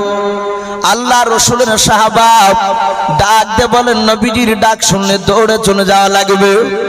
ওগো মা, আমি নবীজির কথা শুনে কলমার দাঁত দিতে বেরিয়ে পড়েছিলাম, তুমি ডাক দিয়েছো মা, আমি তোমার কাছে ওয়াদা করলাম ওই বাহরাইন শরীফের গোলাম সরওয়ার ওই বাদশার কাছে কলমার দাওয়াত দিয়ে এসে আমি মা তোমার ওয়াদাটা পূরণ করবো, আমার সন্তানের চেহারাখানা দেখে যাব, দোয়া করো তুমি। হযরত সাঈদ বাপজি দৌড়ে চলে গেলেন। মদিনার চৌরাস্তার মোড়ে বাপজি দেখছেন আর 19টা যুবক সাহাবারা, তারা সবাই মিলে বাপজি দাঁড়িয়ে আছে। হযরত সাঈদ বলেন, ভাই চলে এসেছো সবাই? বলে হ্যাঁ। বলে ভাই আবার একটু লেট হয়েছে বাড়ি থেকে আসতে, তোমরা কিছু মনে করো না। হযরত সাঈদ বাপজি আগে আগে চলছেন তার 19টা সাথী ভাইদেরকে নিয়ে, অনেকটা দূর চলে যাচ্ছেন বাহরাইনের বাপজি সেই দেশে। যেতে যেতে যেতে যেতে সাহাবা 19টা সাথী ভাই তারা বললেন, ওগো সাঈদ ভাই, তুমি আমাদের নেতা, আমরা তোমাকে নেতা বলে মানছি, শুনে নাও, তুমি পেছন দিকে আমাদের থাকো, আমরা সামনের দিকে যাব। বলে কেন? বলে সামনের দিকে যাব, যদি বেঈমানেরা আঘাত করে তুমি থাকলে তোমাকে হত্যা করলে নেতৃত্ব দান করবে কে? তাই আমরা আগে আগে যাব, তুমি পেছন পেছন চলো, বেঈমানেরা আঘাত করলে আমরা তার প্রতিবাদ আগে থেকে করব। হযরত সাঈদ রাদিয়াল্লাহু তাআলা আনহু তিনি ডাক দিয়ে বললেন যে শুনে নাও, আমার রাসূলুল্লাহকে দেখেছি নবী সাহাবাদেরকে নিয়ে গেলে নবী আগে আগে হাঁটতে, আমিও তোমাদের সামনে আমি আগে আগে হেঁটে যাব, রাসূলের একটা সুন্নাত জিন্দা করতে চাই। বলুন সুবহানাল্লাহ। বাপজি আমার সোনা লালেরা, আমাদের এলাকায় বাপজি আমাদের পাশে বসে আছে, আপনারা ওনাকে সকলেই চিনেন। হযরত মাওলানা মুফতি জুবাইর সাহেব দামাত বারাকাতুহুম আলিয়া, আমিও ওনাকে যথেষ্ট শ্রদ্ধা করি। ওনার কাছে না পড়লে শিক্ষক নজরে ওনাকে বাপ যাবো দেখে উনিও ভালোবাসেন। এলাকার মুর্শিদাবাদের প্রায় উলামারা বাপজি ওনাকে যথেষ্ট ভক্ত করে সম্মান দেয়। আমরা দেখতে পাই বড়রা কথা বললে ছোটরা সেখানে আর কথা বলতে চাই না। হযরত সাইদ বললে আমি নেতা, আমি আগে আগে হাঁটবো, আমি তোমাদেরকে আগে যেতে দিব না। রাসূলকে আগে যেতে দেখেছে, আমিও আগে আগে গিয়ে রাসূলের সুন্নাত জিন্দা করতে চাই। হযরত সাইদ বাপজি চলে গেলেন, একবার বাহরাম শরীফে ঢুকবে, সেখানে একটা গেট পড়েছে। গেটে দেখছে গেটম্যান প্রায় গোটা 20 জন সেখানে লোক দাঁড়িয়ে আছে। হযরত সাইদ সামনে গিয়ে বলেছিল, ভাই এটা কি বাহরাইন দেশে ঢোকার রাস্তা? বলে হ্যাঁ। বলে আমরা এই দেশের এই গেটের আমরা গেটম্যান। বলে বাড়ি কোথায় তোমাদের? বলে বাড়ি হচ্ছে আমাদের মদিনা শরীফে। বলে এই দেশের বাদশার নাম কি গোলাম সারোয়ার? বলে হ্যাঁ। আমরা ওরই তো পূজাও। বলে আমরা গোলাম সারোয়ারের কাছে একটু দেখা করতে চাই। ওরা ডাক দিয়ে বলল, ওর সাথে দেখা করে তোমরা কি বলতে চাও সেটা আমাদের কি বললো? ডাক দিয়ে বলল, আমরা তার কাছে কলমার দাওয়াত নিয়ে যাই, নিয়ে এসেছি দাওয়াত, কলমার দাওয়াত দিতে। বলে কলমা কি? ওরা জানেই না। বলে কলমা লা ইলাহা ইল্লাল্লাহু মুহাম্মাদুর রাসূলুল্লাহ সাল্লাল্লাহু তাআলা আলাইহি ওয়াসাল্লাম। জাহাত বাপজি কলমা পড়েছে। আর ওই বাহরাইনের যে বাপজি গেটম্যান গোটা 20 ছিল ওখানে, তাদের শরীরের লোমগুলো বাপজি সব খাড়া হয়ে গেছে। কলমা আল্লাহ এই শব্দটা বাপজি বেঈমানদের কাছে আতঙ্কিত হয়ে যায়। তারা ভয়ে থরথর করে কাঁপে। বদরের প্রান্তরে মাত্র বাপজি 304 জন সাহাবা, কয়েক হাজার বেঈমান সাহাবারা চারিদিক থেকে নারে তাকবীর দিয়েছিলেন। গোটা বদরের মাটি বাপজি কেঁপে উঠেছিল। বেঈমানদের হৃদয় বাপজি থরথর করে কাঁপুনি ধরেছিল। ইমানদার যারা আল্লাহওয়ালা হয়, আল্লাহর কলেমা যত নিবে নাও, যত পড়বে তত তাদের দিল ঠান্ডা হয়। কথা ঠিক না বেঠিক বাপ? একটু বলে দেখে, একটু বসে বসে নির্জন এলাকায় একটু আল্লাহ আল্লাহ কলমার জিকির করবে, দেখবেন ভিতরে একটা ঠান্ডা শান্তি শান্তি ভাব লাগে। কিন্তু বেঈমানদের কাছে পড়লে তাদের ভয় হয়ে যায়। এদের পশমগুলো সব খাড়া হয়ে গেছে। বলে এ ভাই, এ তো জানি না। বলে শোনো, আমাদের বাদশার বিনা অনুমতিতে বাইরের দেশের মানুষকে প্রবেশ করা নিষেধ। বলে যা অনুমতি নিয়ে এসো, আমরা এখানে দাঁড়িয়ে আছি। এরা চলে গেল বাদশার দরবারে। বাদশার দরবারে শত শত মানুষ বেঈমানেরা সব বসেছিল। গোলাম সারোয়ারকে বলল, বাদশাহ ওই মদিনা থেকে 20 জন যুবক এসেছে আপনার দেশে কলমার দাওয়াত নিয়ে। বলে কলমা কি জিনিস? বলে আমরাও জানি না। বলে আসতে বলবো কি? বলে যা ওদেরকে আসতে বল। সাইদ রাদিয়াল্লাহু তাআলা আনহু দাঁড়িয়ে আছেন, সাহাবারা পেছনে বাপজি দাঁড়িয়ে। গোলাম সারোয়ারের লোকেরা বলল, ভাই তোমাদেরকে যার অনুমতি দিয়েছে আমাদের বাদশাহ।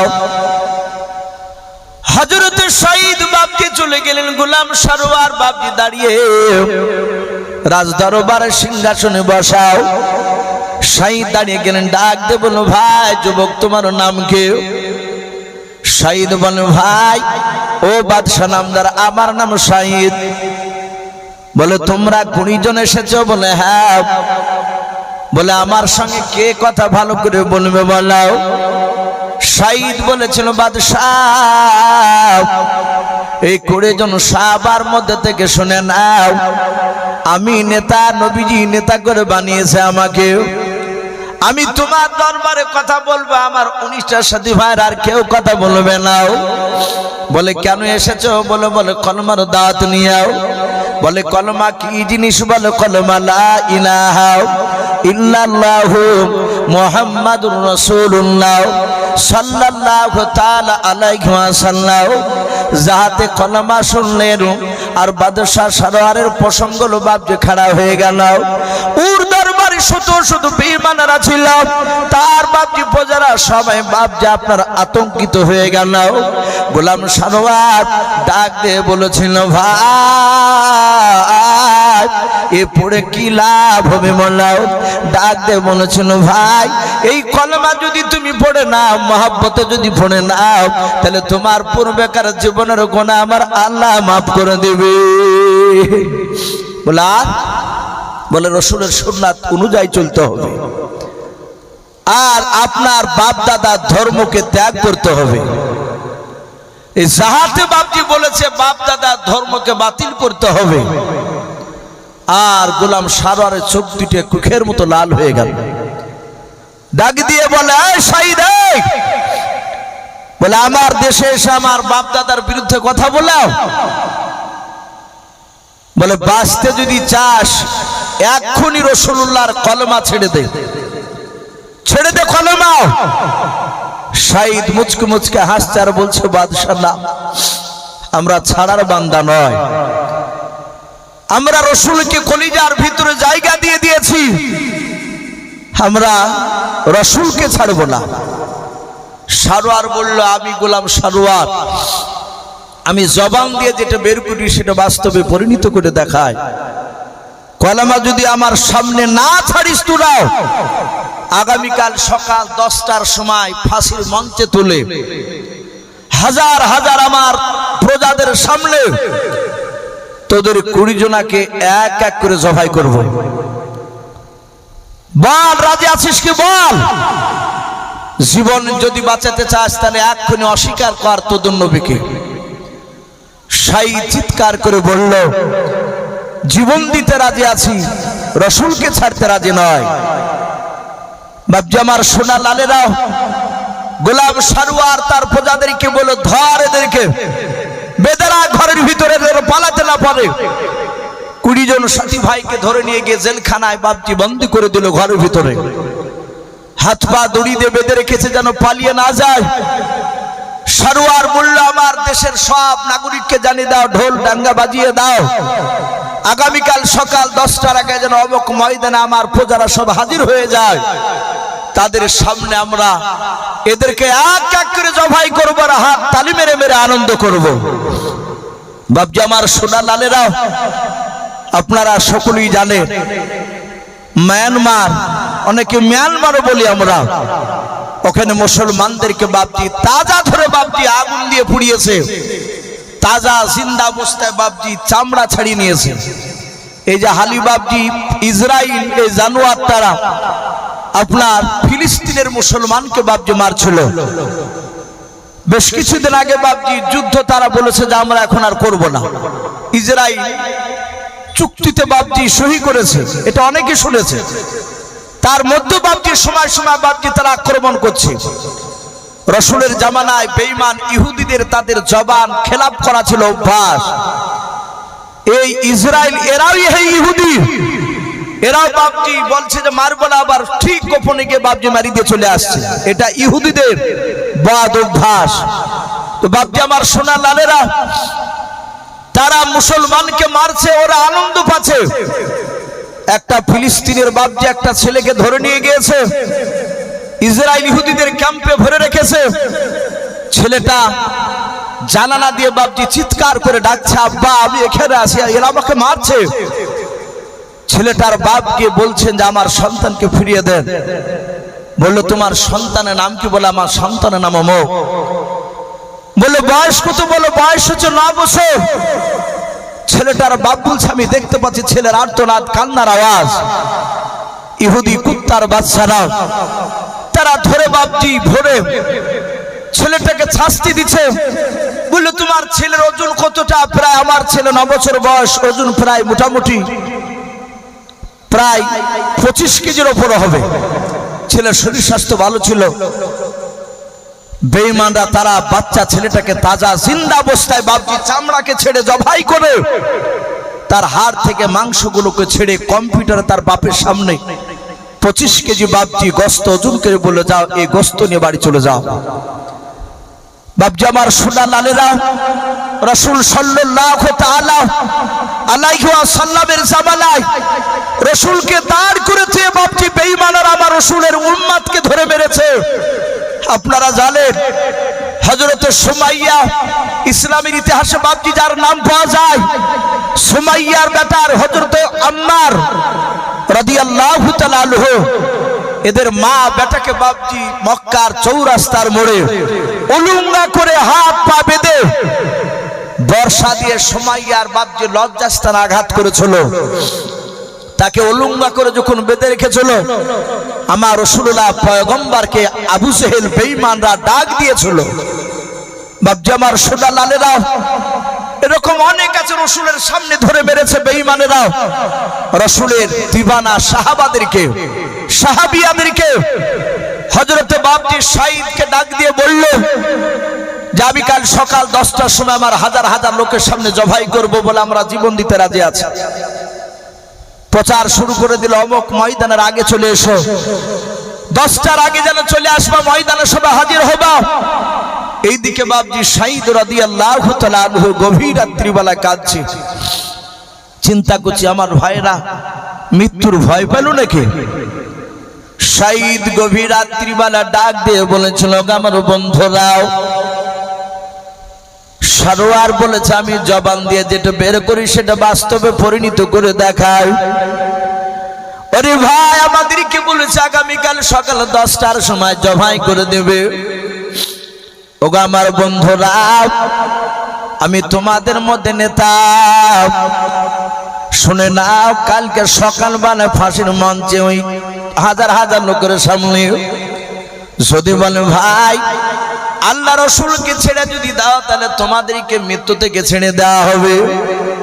বলো তোমরা মৃত্যু থেকে তোমরা পালাতে রাজি আছো কি বলো, নবীকে ছাড়তে রাজি আছো কি বলো।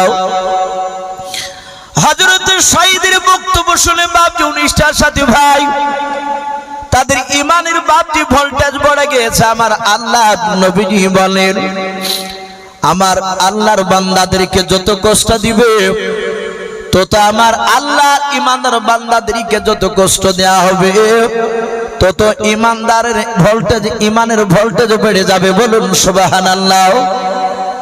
আল্লাহর নবীর সাহাবা সাঈদ ডাক দিয়ে বলুন, ভাই তোমরা কি মৃত্যুকে ভয় পাও?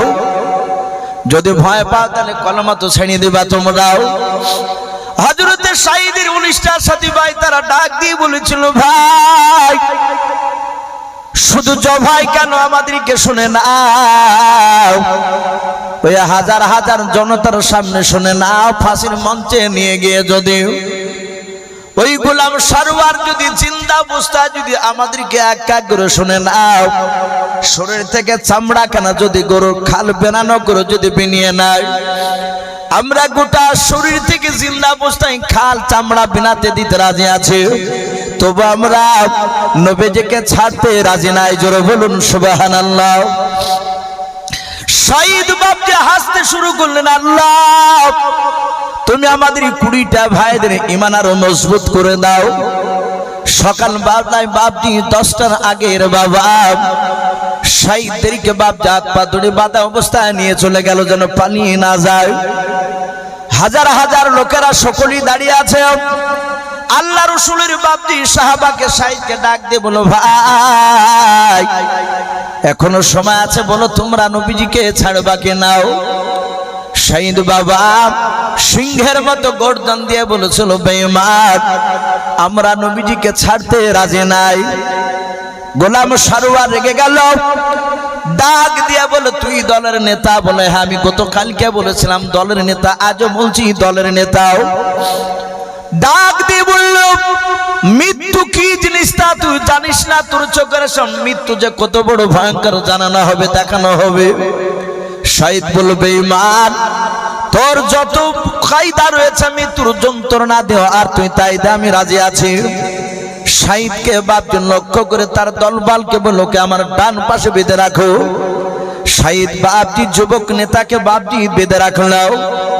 শহীদের মাথায় পাগড়ি আছে, শরীরে বাপজি পাঞ্জাবি রয়েছে, সুন্নাত তরিকায় বাপজি পাঞ্জাবি। মুখের বাবা বালুভূমির পথ দিয়ে যখন উঠে চেপে যাচ্ছিলেন, বালি চোখে বাপজি লাগবে বলে, নাকে ঢুকবে বলে বাপজি একটা কালো কাপড় দিয়ে বাপজি ভাবে মুখে বাপজি বাঁধা ছিল। হযরত শহীদ ডাক দিয়ে বলেছিল, ভাই ভয় দেখাও না, মৃত্যুর ভয় দেখাও না রে বাদশাহ, আমরা নবীজির দিওয়ানাও। সারোয়ার দাঁড়িয়ে বলল, ওর 19টা সাথী ভাইয়ের মধ্যে প্রথম জনকে জবাই কর। শহীদের চোখের সামনে তাজা তার বন্ধুকে ধরে বাপজি জবাই করে দিল। পড়ুন ইন্না লিল্লাহি ওয়া ইন্না ইলাইহি রাজিউন। ও বাপজি ভাইরাও, শহীদের সামনে এক এক করে বাপজি তার 19টা যুবক বন্ধুদেরকে সবাইকে বাবা একই জায়গায় ধৈর্যের জবাই করেছে। গোটা শরীর 21টা যুবকের বাপজি তাজা রক্ত বাপজি পড়ে মনে হচ্ছে রে বাবা রক্তের সমুদ্র বইছে রে বাবা। বডিখানা মাথাখানা বাপজি রক্তে বাপজি ভাসতেছে। পিচের রাস্তায় দেখবেন অনেক সময় বাপজি মানুষ অ্যাক্সিডেন্ট হয়, কোন সময় যুবক ছেলেরা বাপজি অ্যাক্সিডেন্ট হয়ে যায়, কোন সময় বয়স্ক লোক বাপজি হয়ে যায়, লরির চাকা তুলে পড়ে যায়। একটা মানুষের পেটের ওপর দিয়ে যদি লরির চাকা চলে যায়, দেখবেন 10 থেকে 15 হাত বাপজি রক্ত গড়িয়ে যায়, একটা মানুষের রক্ত। হযরত শহীদ তাকে দেখছে, তার 19টা যুবক কেউ ভাই বেঁচে নাই, সব বাপজি রক্তে ভাসতেছে। আর বেঈমানেরা এক এক করে যখন সাহাবাকে বাপজি জবাই করে দেখছিল, আর তারা হাত তালি মেরে মেরে বাপজি আনন্দ করেছিল। আল্লাহর নবী জনাব মুহাম্মদ রাসূলুল্লাহ সাল্লাল্লাহু তাআলা আলাইহি ওয়াসাল্লামের সাহাবা হযরত বাপজি শহীদ দাঁড়িয়ে আছে। শহীদ বলেন, বাদশাহ এবার আমার পালা, তুমি আমাকেও জবাই করে দাও। হযরত শহীদকে কাছে ডেকে বলে, শহীদ রে, মৃত্যু কত ভয়ঙ্কর তা নিজ চোখে দেখলি। বলে, শোনো, ভয় দেখাতে পারো নাই, চুল পরিমাণ ভয় পাই নাই। ওরে আমার বেঈমান বাদশাহ, আমার ভাইরা ইন্তেকাল করে গেছে তোমাদের চোখে আমাদের চোখে, কিন্তু আমার মনে হয় আল্লাহ তাদেরকে জান্নাত দিয়ে দিয়েছেন। বলুন সুবহানাল্লাহ। ওরে বেঈমান, আমার জন্য হয়তো জান্নাত হয়তো অপেক্ষা করতেছে, তাড়াতাড়ি জবাই করে দে। ও বাপজি ভাইরাও, সাহাবাদের জীবনীতে পাওয়া যায়, তারা জিন্দা অবস্থায় অনেক সাহাবা এরকম এসেছে, তারা দুনিয়াতে থাকা অবস্থায় জান্নাতি ঘ্রাণ তারা নাকে পেয়েছেন। বলুন সুবহানাল্লাহ। আল্লাহ রাসূলের বাপজি শহীদকে বলে, কলেমা ছাড়বি না? বলে, নাও। সঙ্গে সঙ্গে বাপজি কলেমা যখন ছাড়বো না বললাও, গোলাম সারোয়ার রেগে গিয়ে শহীদের মাথার পাগড়ি খানা ধরে টান মেরে বাপজি ফেলে দিলাও। জাহাতে ফেলে দিল। শহীদ রাদিয়াল্লাহু তাআলা আনহু ফেল ফেল করে সারোয়ার দিকে চেয়ে আছে। সারোয়ার বাদশাহ সারোয়ারের মুখের দিকে ভালো করে বাপজি তাকে দেখলাও। হঠাৎ করে বাবা জল্লাদকে বলছে, ও জল্লাদেরাও, একে জবাই করবা না, এর সাথে আমি একটা কথা বলতে যাই। শহীদ বলো, বাদশাহ তাড়াতাড়ি কি বলবা বলাও। ডাক দিয়ে বলেছিল, বাদশাহ বলেছিল, ভাই তোর নাম শহীদ বারবার বলছিস? বলে, হ্যাঁ। শহীদ রে, আমার মনে হয় তোকে এর আগে আমি কোথাও যেন দেখা হয়েছিল। বলুন সুবহানাল্লাহ। বাদশাহ বলে, তোর এবার পাগড়িটা সরানোর পর পূর্ণাঙ্গ চেহারা দেখে আমার মনে হচ্ছে কোথাও যেন এর আগে তোর সাথে কোথাও দেখা হয়েছে। আমার অনেক সময় বলি যে, ভাই কোথায় দেখা দেখা মনে হচ্ছে আপনাকে। তখন সে লোকটা বলে, ভাই ওই ডমকুলে চায়ের দোকান কিংবা অমুক বাজারে। বলে, হ্যাঁ ভাই মনে পড়েছে। শহীদ বলল, বাদশাহ আমার তো মনে হচ্ছে তোমার চেহারাটা পরিচিত। তুমি কি কোনোদিন মদিনায় গিয়েছিলে? বলে, আমি গিয়েছিলাম হরিণ শিকারি করতে। উত্তপ্ত বালু রাশিতে তুমি ছটফট করছিলে? বলে, হ্যাঁ। বলে, পানি পানি করে মনে হয় তুমি কাতরা ছিলে। সেই দিন আমি 1 লোটা পানি নিয়ে গিয়ে তোমার মুখে পানি দিয়েছিলাম, ছায়াতে তোমাকে নিয়ে গিয়ে গাছে ছায়াতে শুয়ে রেখেছিলাম। সারোয়ার বলছে, আমি সেই সময় বাদশা হই নাই, এটা আমার এরকম জীবনে ঘটেছিল। তাহলে তুমি সেই যুবক? শহীদ বলে, হ্যাঁ। সারোয়ার বলল, তাহলে তুমি তো আমার জান বাঁচিয়েছো।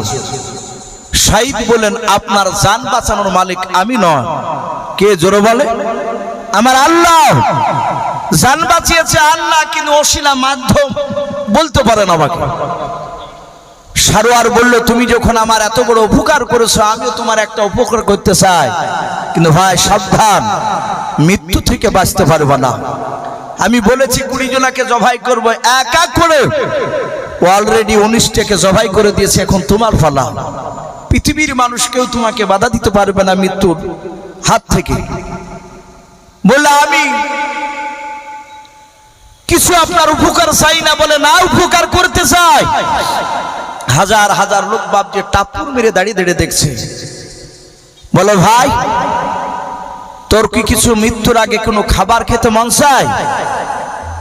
শাহিদ বলল, না, মৃত্যুর আগে খাবার খেতে মন চাই না, তুমি আমাকে ফাঁসি দিয়ে দাও। বলে, তাহলে আমার কিছু করার নাই। আমি বলেছি যে তোমার একটু উপকার করতে চাই, কিন্তু তুমি তো চাইছো না। শাহিদ বলল, তুমি তো বলেছো খাবার খেতে, আমি খাবার খেতে চাই না। হে বাদশাহ, তুমি যখন বারবার বলছো উপকার করতে চাও, তাহলে একটা উপকার করবা তুমি আমার। বলে, কি? বলে, বাদশাহ, আমি তোমার দরবার আসার সময় আমার জনম দক্ষিণে মা ডাক দিয়েছিল। আমার সন্তান জন্ম নিয়েছে, সন্তানকে দেখার জন্য ডাক দিয়ে বলেছিল, মা আমি যেতে পারিনি, আমি মার কাছে ওয়াদা করে এসেছি। হে বাদশাহ, যদি আমাকে ঘন্টা 2-3 সময় দাও, তাহলে আমি আমার মার শেষ ওয়াদাটা যে করে এসেছি, আমি পুরা করে সন্তানের মুখ দেখে আমি আবার ঠিক টাইমে এসে পৌঁছে যাব। সারোয়ার বলল, অত পাগলা আমি নয়, অত পাগল আমি নয়, তুমি চলে গেলে আর ঘুরে আসবে না।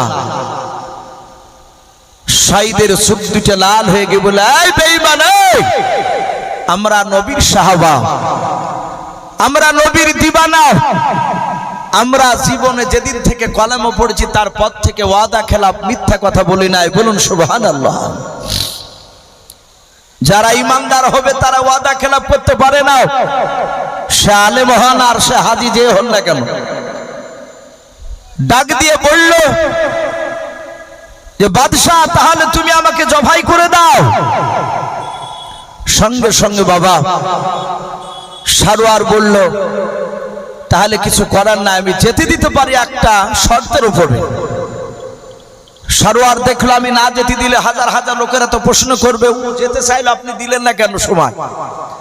ওখানে বাপজি একটু কৌশল করে শয়তান গোলাম সারোয়ার বাদশাহ বলল,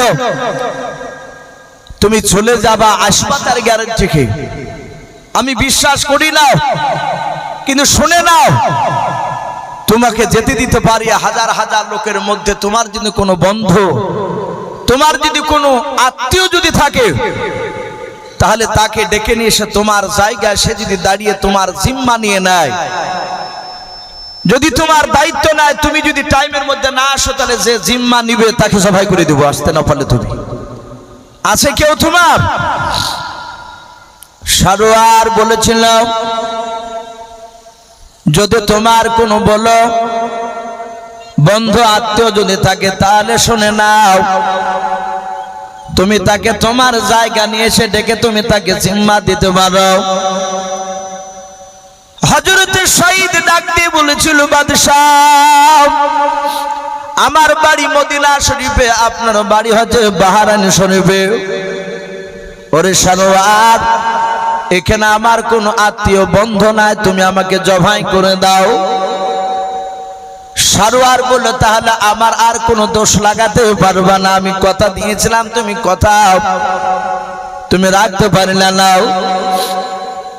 হাজার হাজার লোকের মধ্যে থেকে বাপজি একটা যুবক বাপজি ডাক দিয়ে বলেছিল, ঝাঁপ দিয়ে শাহিদের ফাঁসির জায়গায় ওই মঞ্চে দাঁড়িয়েও শাহিদের হাত দুখানা ধরে বলেছিল, ভাই শাহিদ বন্ধু শুনে নাও, কে বললো এ হাজার হাজার লোকের মধ্যে তোমার বন্ধু নাই?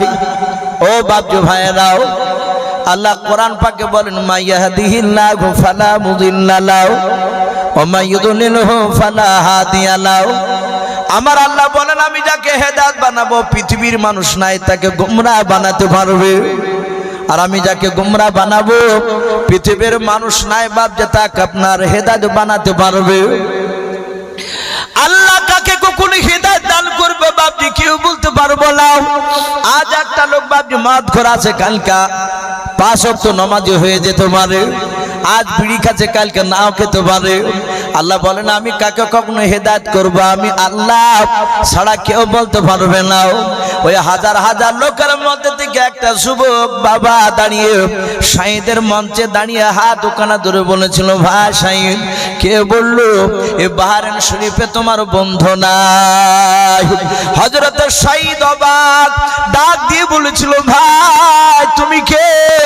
শাহিদকে ডাক দিয়ে বলো ভাই রে আমি তোমার 1 ঘন্টার বন্ধু হয়ে গিয়েছি। বলো ভাই তোমার নাম কি? বলে আমার নাম ইসহাক। কি নাম বললা? ইসহাক, ইহুদির সন্তান। ডাক দিয়ে বলল ভাই ইসহাক তুমি কি আমার নবীজিকে চিনো? ইসহাক বলে না তোমার নবীজিকে চিনি না, তোমার নবীকে দেখে নাই। বলে ভাই রে এর আগে কি তুমি আমাকেও কোথাও দেখেছো? বলে না ভাই দেখেছিলাম না, আজই দেখলাম, গতকালকেও দেখেছিলাম না। ভাই তাহলে শুনে নাও, তুমি আমার জিম্মা নিবা? বলে হ্যাঁ। ও শাহিদ ভাই তুমি আমাকে বন্ধু বলে তুমি আমাকে বরণ করে নাও, মেনে নাও, তোমার দিলে জায়গা দাও, তোমাকে আমি আমার অন্তরে জায়গা দিয়ে দিয়েছি বন্ধু বলে। ভাই রে ও ভাই, বাদশাহ বলেছে তোমার বন্ধু তোমার আত্মীয় যদি জিম্মা নিয়ে নেয় তবে তোমাকে যেতে দেবে, নচে যেতে দেবে না। এই শাহিদ ভাই তোমার কলেমা পড়ি মুসলমান আমাকে বানিয়ে নাও, আর তোমার জিম্মা নিয়ে নিলাম, যাও তুমি চলে যাও, তোমার মার ওয়াদাটা তুমি পুরা করে এসো, কথা যে দিয়েছো তুমি। শাহিদ কথাটা শুনছেন আর চোখ দিয়ে ঝরঝর করে পানি ঝরে বাবা। অনেক সময় কিছু মানুষের ব্যবহার দেখে বাচ্চা মানুষের চোখে পানি চলে আসে খুশিতে। ডাক দিয়ে বলেছিল ভাই শাহিদ শুনে নাও, যাও। ইসহাককে শাহিদ বলে ভাই রে আমি যদি না আসতে পারি রে ভাই, বলে ভাই চিন্তা করবা না, বন্ধুর জন্য বন্ধু জান দিবে, আস্তে আস্তে চিন্তা করবা না, শুনে যাও। শাহিদ বাবা ইসহাকের হাতখানা ধরে বাপজি বুকের সাথে জুড়ে ধরে কপালে চুমা দিয়ে বলেছিল ভাই ইসহাক আমরা নবীজির দিওয়ানা, নবীর সাহাবা, কণ্ঠে জান থাকা পর্যন্ত কথা ওয়াদা খেলাপ করব না। ভাই রে টাইমের আগে তোমার এই স্টেজে এসে মঞ্চে এসে আমি হাজির হয়ে যাব। আল্লাহর নবী জনাবে মুহাম্মদ রাসূলুল্লাহ সাল্লাল্লাহু তাআলা আলাইহি ওয়াসাল্লাম, রহমতের নবী, দরুদ নবীর সাহাবা। শাহিদ বাপজি আপনার ঘোড়া চাইলো বাদশার কাছে, বাদশা ঘোড়া দাও। সঙ্গে সঙ্গে বাবা ওই সারোয়ার ডাক দিয়ে বলেছিল এই ছেলেটার ইসহাকের কি আব্বা মা বেঁচে আছে? ইসহাক বলল আমার আব্বা মা বেঁচে আছে। বলে কোথায়? বলে ওই দেখেন আমার আব্বা মা। সারোয়ার বলল তোমার বাপ মাকে ডেকে নিয়ে আসো। বাপ মা ডাকলো, বললো বাদশাহ তোমার ছেলে পাগল হয়ে গিয়েছে বুঝে, তোমার ছেলেকে বুঝে নিয়ে যাও, নাহলে তোমার ছেলে মৃত্যু হয়ে যাবে। আমি সারোয়ার জবান দিয়ে যা বের করে তাই বাস্তবে পরিণত করে দেখায়। ওরে ভাই তোমার ছেলেকে নিয়ে যা, বুঝিয়ে নিয়ে যাও। ওই শাহিদের পাগলা মতো তাকে ধরেছে। হযরত বাপজি শাহিদের সামনে ইসহাকের মা বাপ বলল বেটা বাড়ি চলে আয়, বেটা যাস না, কথা দিস না। বলে মা তুমি চিন্তা করবা না, আমি আমার বন্ধুর সাথে আমি জিম্মা নিয়ে নিয়েছি। মা শুনে নাও, আমি 1 ঘন্টা ধরে ওদের আমি মৃত্যু দেখছিলাম আর ফাঁসি দিছিল, জবাই করেছিলাম, এক এক করে হাত টানি মারছিল, আমও মেরেছিলাম। মা গো ওগো মা আমি এর 1 ঘন্টা ধরে আর বক্তব্য শুনেছি। মা আমার মনে হয় এর দ্বারা মিথ্যা কথা বলা সম্ভব নয়, এ মিথ্যা কথা বলতে পারবে না। হযরতে শাহিদ বলল ভাই চিন্তা করবে না, আমি চললাম। শাহিদ বাপকে ঘোড়া চেপে নিল, বাদশার কাছে বলল ঘোড়াটা দাও, যেন আমি দ্রুত বেগে যেন দৌড়ে চলে যেতে পারি, আবার তাড়াতাড়ি ফিরে আসতে পারি। হযরত শাকির কাছ থেকে বাপজি রেখে দিয়া শহীদ বাপজি আপনার দৌড়ে চলে গেলেন রে বাবা। জনম দক্ষিণী মার কাছে বাপজি গে ডাক দিয়ে বলেন আসসালামু আলাইকুম ওয়া রাহমাতুল্লাহি ওয়া বারাকাতুহু। সাহাবারা নিজের মা বাপকে বাপজি সালাম দিতেন, বাপ মা বাপজি সন্তানকে বাপজি সালাম দিতেন। কারণ নবী বলেছেন সালাম দেওয়া দিয়ে করলে বাপজি 30টা নেকি পাওয়া যায়। শুধু তাই নয়, দুজনের মধ্যে যেই ব্যক্তি আগে দেওয়ার চেষ্টা করবেন বাবা, আল্লাহ খুশি হয়ে আরো তাকে বেশি এক্সট্রা 70টা নেকি দান করবেন আল্লাহ। তাই সাহাবারা শুধু নেকির বাপজি প্রতিযোগিতা করতেন, সাহাবারা বাপজি সালাম দেওয়া দিয়ে করতেন। হযরত শহীদ রাদিয়াল্লাহু তাআলা আনহুর বাবা নিজের মার দরজার কাছে গিয়ে সালাম দিলেন আসসালামু আলাইকুম ওয়া রাহমাতুল্লাহি ওয়া বারাকাতুহু। সালামের ভেতর থেকে বাপজি উত্তর চলে আসলো, ডাক দিয়ে বলে কে সালাম দেয়? বলে মা আমি তোমার বেটা শহীদ। হযরত শহীদের মা দরজাখানা খুলে দিল। শহীদের বাবা নিজের মাকে ডেকে বলে মা এই ঘরের দরজাতে আমি প্রবেশ করলাম, আমি ভেতর দিকে যাব না, মা তুমি দৌড়ে দৌড়ে তাড়াতাড়ি আমার সন্তানটা নিয়ে এসো। সন্তান নিয়ে আসলেন, শহীদ বাপ যে কোনো নিলাম, নেওয়ার পর শহীদ রাদিয়াল্লাহু তাআলা আনহুর বাবা নিজের সন্তানকে নিয়ে গালে মুখে সমা দেয়, ডাকে দিয়ে বলে ওরে আল্লাহর বান্দা, ওরে আমার কলিজার টুকরা বেটা, তোর আব্বাকে আর কোনোদিন দেখতে পাবি না জিন্দা। হযরত শহীদ বাপজি নিজের ছেলেকে কোলে নিয়ে বাপজি চুমা দিয়ে দিলেন। শহীদের মাকে বলছেন মা সন্তানটা নিয়ে নাও, আমার বিবির কোলে তুমি দিয়ে দাও। যাহাতে বাপজি দিয়ে দিলেন। হযরত শহীদ রাদিয়াল্লাহু তাআলা আনহুর বাবা নিজের মাকে ডাক দিয়ে বলল মা গো তোমার চেহারাখানা কপালটা তুমি নিয়ে এসো। আল্লাহর নবী দরদি নবী জনাবে মুহাম্মদ রাসূলুল্লাহ সাল্লাল্লাহু তাআলা আলাইহি ওয়াসাল্লাম নবীর সাহাবা হযরত শহীদ নিজের মার বাপজি কপালে চুমা দিয়ে দিলেন। বলুন সুবহানাল্লাহ। পৃথিবীর বাপজি কোন মুফতি সাহেব কোন যদি সন্তান যদি তার মার কপালে চুমা দেয় মহব্বতে, এটা আমার মা, তার পায়ে যদি চুমা দেয় কাফের ফতোয়া দিতে পারবে না, মুশরিক তাকে বলতে পারবে না।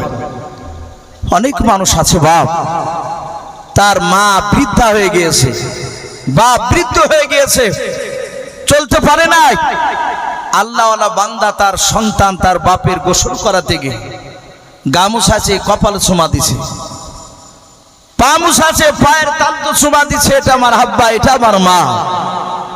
ইমানদার মানুষ এখনো আছে বাপজি মার পাগল সন্তান আছে কি নাই কথা বলে? এখনো আছে কিন্তু কম। এখন আবার মার কাছে বেশি বসলে বিবাহিত পুরুষরা মার কাছে বেশি বেশি বসলে আবার শ্বশুর শাশুড়িতে বলে জামাই ভালো না। বলে কেন? বলে জামাই হচ্ছে মা গড়িয়ে বাপ গড়িয়ে, বুঝতে পারলে? বাপ গড়িয়ে মা গড়িয়ে। বাপজি আমার সোনা লালেরা, বাপ মার খিদমত করা লোক এখনো আছে কিন্তু কম, খিদমত না করা লোক বেশি। হযরত শহীদ রাদিয়াল্লাহু তাআলা আনহু তিনি চুমা দিলেন। পৃথিবীতে বাপজি এখনো মানুষ বাপ মাকে চুমা দেয় না, কিছু ভন্ডা পীরের পায়ে চুমা দেয়, হাতে চুমা দেয়। আমাকে লালগোলায় বাপজি কয়েক বছর আগে জালসা নিয়ে গেছিল, ওরা জানে না যে আমি দেওবন্দি মালতাবা নিয়ে গিয়েছে। নিয়ে যাওয়ার পরে জালসায় বক্তব্য দেওয়ার পরে স্টেজ থেকে বাপজি যখন নামলাম তো দেখছি মানুষ আসছে আর এবার হাতখানা ধরে চুমা দিতে যাচ্ছে। আমি না ভাই চুমা দিবেন না। বলে হুজুর আমাদের হুজুরদেরকে চুমা দিলে তারা তো কিছু বলে না, আর আপনাকে পেয়েছি আপনি সুন্দর ওয়াজ করলেন আর আপনার কেন হাতে চুমা দিতে দিচ্ছেন না? বললো ভাই না, এই চুমা আমাদের দেওয়াটা ঠিক হবে না, আপনি চুমা আমাদের হাতে দিবেন না, আপনি পাইলে আপনার বাপ মার হাতে গিয়ে চুমা দিন। অথচ তার বাপ মাকে ভালো করে খেতে দেয় না। আবার যারা যেসব ভণ্ডা লোকেরা পীরেরা চুমা দেওয়াছে ওরা বা বলছে তাজিমের সহিত সম্মানের সহিত চুমা দিলে তো অসুবিধা নাই। বাপজি আমার সোনা লালেরা খবরদার কোন পীরের হাতে চুমা দিতে যাবেন না। আপনি ভক্তি করবেন, ভালোবাসবেন শরীয়ত অনুযায়ী, তাকে বসার জায়গা দিবেন। সে বাথরুমে গেলে যদি বুঝতে পারেন যে সে একটু অসুস্থ, আপনি ভক্তি করে তার বাথরুমে পানি নিয়ে গিয়ে দিলেন, বাথরুমটা পরিষ্কার করে দিবেন আগে পানি ঢেলে। এগুলো ভক্তির ব্যাপার, এগুলো দিতে পারেন, কিন্তু তাই বলে তার পায়ে চুমা দিবেন না, পা ধরে টিপবেন না, অথচ আপনার বাপকে বাপজি খবর নিয়ে আপনি দেখবেন না। আর কুটি থেকে ভন্ডা আসবে, তাকে টাকা আপেলের ঝোলা লিয়ে দিবেন আর চুমা খাবে, এটা বাপজি কখনই করবেন না। হযরতে সাঈদ তার মাকে বলছেন, মা, সাঈদের মা বলছে, বেটা আমি তোর মুখের দিকে তাকে দেখছি, তুই এত তাড়াহুড়া করছিস কেন আর কাঁদছিস কেন বল। সাঈদ বলে, মা, আমার 19টা সাথী ভাই তারা কেউ বেঁচে নাই। হযরতে সাঈদের মা ডাক দিয়ে বলে, বেটা তাহলে তুই কেমন করে জিন্দা ফিরে আসনি বল। বলে, মা, আমি পালিয়ে আসিনি, আমার ফাঁসির জায়গায় এক ইহুদির সন্তান ইসহাক বলে বন্ধু হয়েছে আমার, সে জিম্মা নিয়ে দাঁড়িয়ে আছে। ওগো মা, আমি তোমার ওয়াদাটা পুরা করার জন্য আমি বাদশার কাছে কয়েক ঘন্টা অনুমতি নিয়ে এসেছি। ওই কয়েক ঘন্টার মধ্যে যদি না পৌঁছাতে পারি তাহলে আমার বন্ধুকে জবাই করে দেবে। হযরতে সাঈদ বলে, মা তুমি দোয়া করে দাও যেন সঠিক টাইমে যেন পৌঁছাতে পারি, রাস্তায় যেন আমার কোনো বিপদ না হয় রে মা। হযরতে সাঈদ রাদিয়াল্লাহু তাআলা আনহুর মা ছেলের জন্য দোয়া করে দিলে, বলে, বেটা শুনে যা, তাড়াতাড়ি শুনে যাও। হযরতে সাঈদের মা বাপজি সন্তানকে বিদায় করে দিয়ে রে বাবা সিজদায় পড়ে গেল নামাজের অবস্থায়। আল্লাহর কাছে সিজদায় পড়ে কাঁদেন আর বলেন, আল্লাহ, তুমি কোরআনে বলেছো বান্দারা তোমরা যদি আমার হয়ে যাও, আমি আল্লাহ আমি তোমাদের হয়ে যাব। বলুন সুবহানাল্লাহ। কোন বান্দা যদি আল্লাহকে যদি খুশি করতে পারে, আল্লাহ রাসূলকে খুশি করে আল্লাহকে যদি কেউ যদি রাজি করতে পারে রে বাবা, তার জীবন ধন্য হয়ে যাবে, আর কিছু দরকার নাই। হযরতে সাঈদের মা কাঁদেন আর বলেন, আল্লাহ তুমি তো বলেছো বান্দা তুমি যদি আমার হয়ে যাও আমি আল্লাহ তোমার হয়ে যাব। ওগো আল্লাহ, আমি যদি তোমার প্রকৃতি যদি বান্দি যদি হয়, আবিদা যদি হয়, ওগো আল্লাহ তাহলে তুমি আমার দোয়াটা কবুল করো নাও, আমার সন্তানকে ফাঁসি থেকে তুমি হেফাজত করো। বলুন সুবহানাল্লাহ। সাঈদের মা বাপ জানা দোয়া কবুল করে নিয়েছে। হযরতে সাঈদ দৌড়ে বাপ যে আপনারা যাচ্ছেন রাস্তা নিয়ে, গোলাম সারোয়ার হাজার হাজার শ্রোতারা তারা ডাক দিয়ে বলেছিল, ওরে ইসহাক তুই অন্যায় করলি, সাঈদ পালিয়ে গেছে আর ঘুরে আসবে না, সাঈদ চলে গেছে আর আসবে না। ইসহাক ডাক দিয়ে বলল, ভাই চলে না আসলে আমি তো জীবন দিতে রাজি আছি, চিন্তা করবা না, কিন্তু আমার একটু বিশ্বাস সাঈদ যত সময়ের মধ্যে চলে আসবে। সারোয়ার বলল, না আসবে না। হাজার হাজার বাপজি লোকের মধ্যে থেকে বাপজি দেখতে পেলাম ধুলায় বাপজি আপনার মনে হচ্ছে রাস্তা বাপজি অন্ধকার হয়ে গিয়েছে। এত দ্রুত বেগে বাপজি ঘোড়া চেপে বাপজি দৌড়ে আসছে সাঈদ। একেবারে বাবা কয়েক মিনিট বাপজির সময় রয়েছে, এখনো ওই টাইমটা বাপজি পূর্ণ হতে। হযরতে সাঈদ বাপজি ফাঁসির মঞ্চে দাঁড়িয়ে ইসহাকের কাছে দাঁড়িয়ে বলেন, ভাই ওরে ইসহাক বন্ধু আমার, আমি তোমার বন্ধু হযরত সাঈদ যথার্থ টাইমের মধ্যে চলে এসেছে, ওই ফাঁসি দেওয়ার আগে চলে এসেছে। ভাই তোমাকে ভাই চিন্তা করো না, যা তুমি তোমার জায়গায় চলে যাও। সাঈদ বলল, ভাই যা তুমি চলে যাও। হাজার হাজার লোকেরা তারা আশ্চর্য হয়ে গেল রে বাবা, এ তো মৃত্যুর ভয় করলো না। সারোয়ার ফাল ফাল করে বাপ যেচে আছে, সাঈদের চেহারার দিকে মনে হচ্ছে জবান বন্ধ হয়ে গেছে, কথা বলে নাই।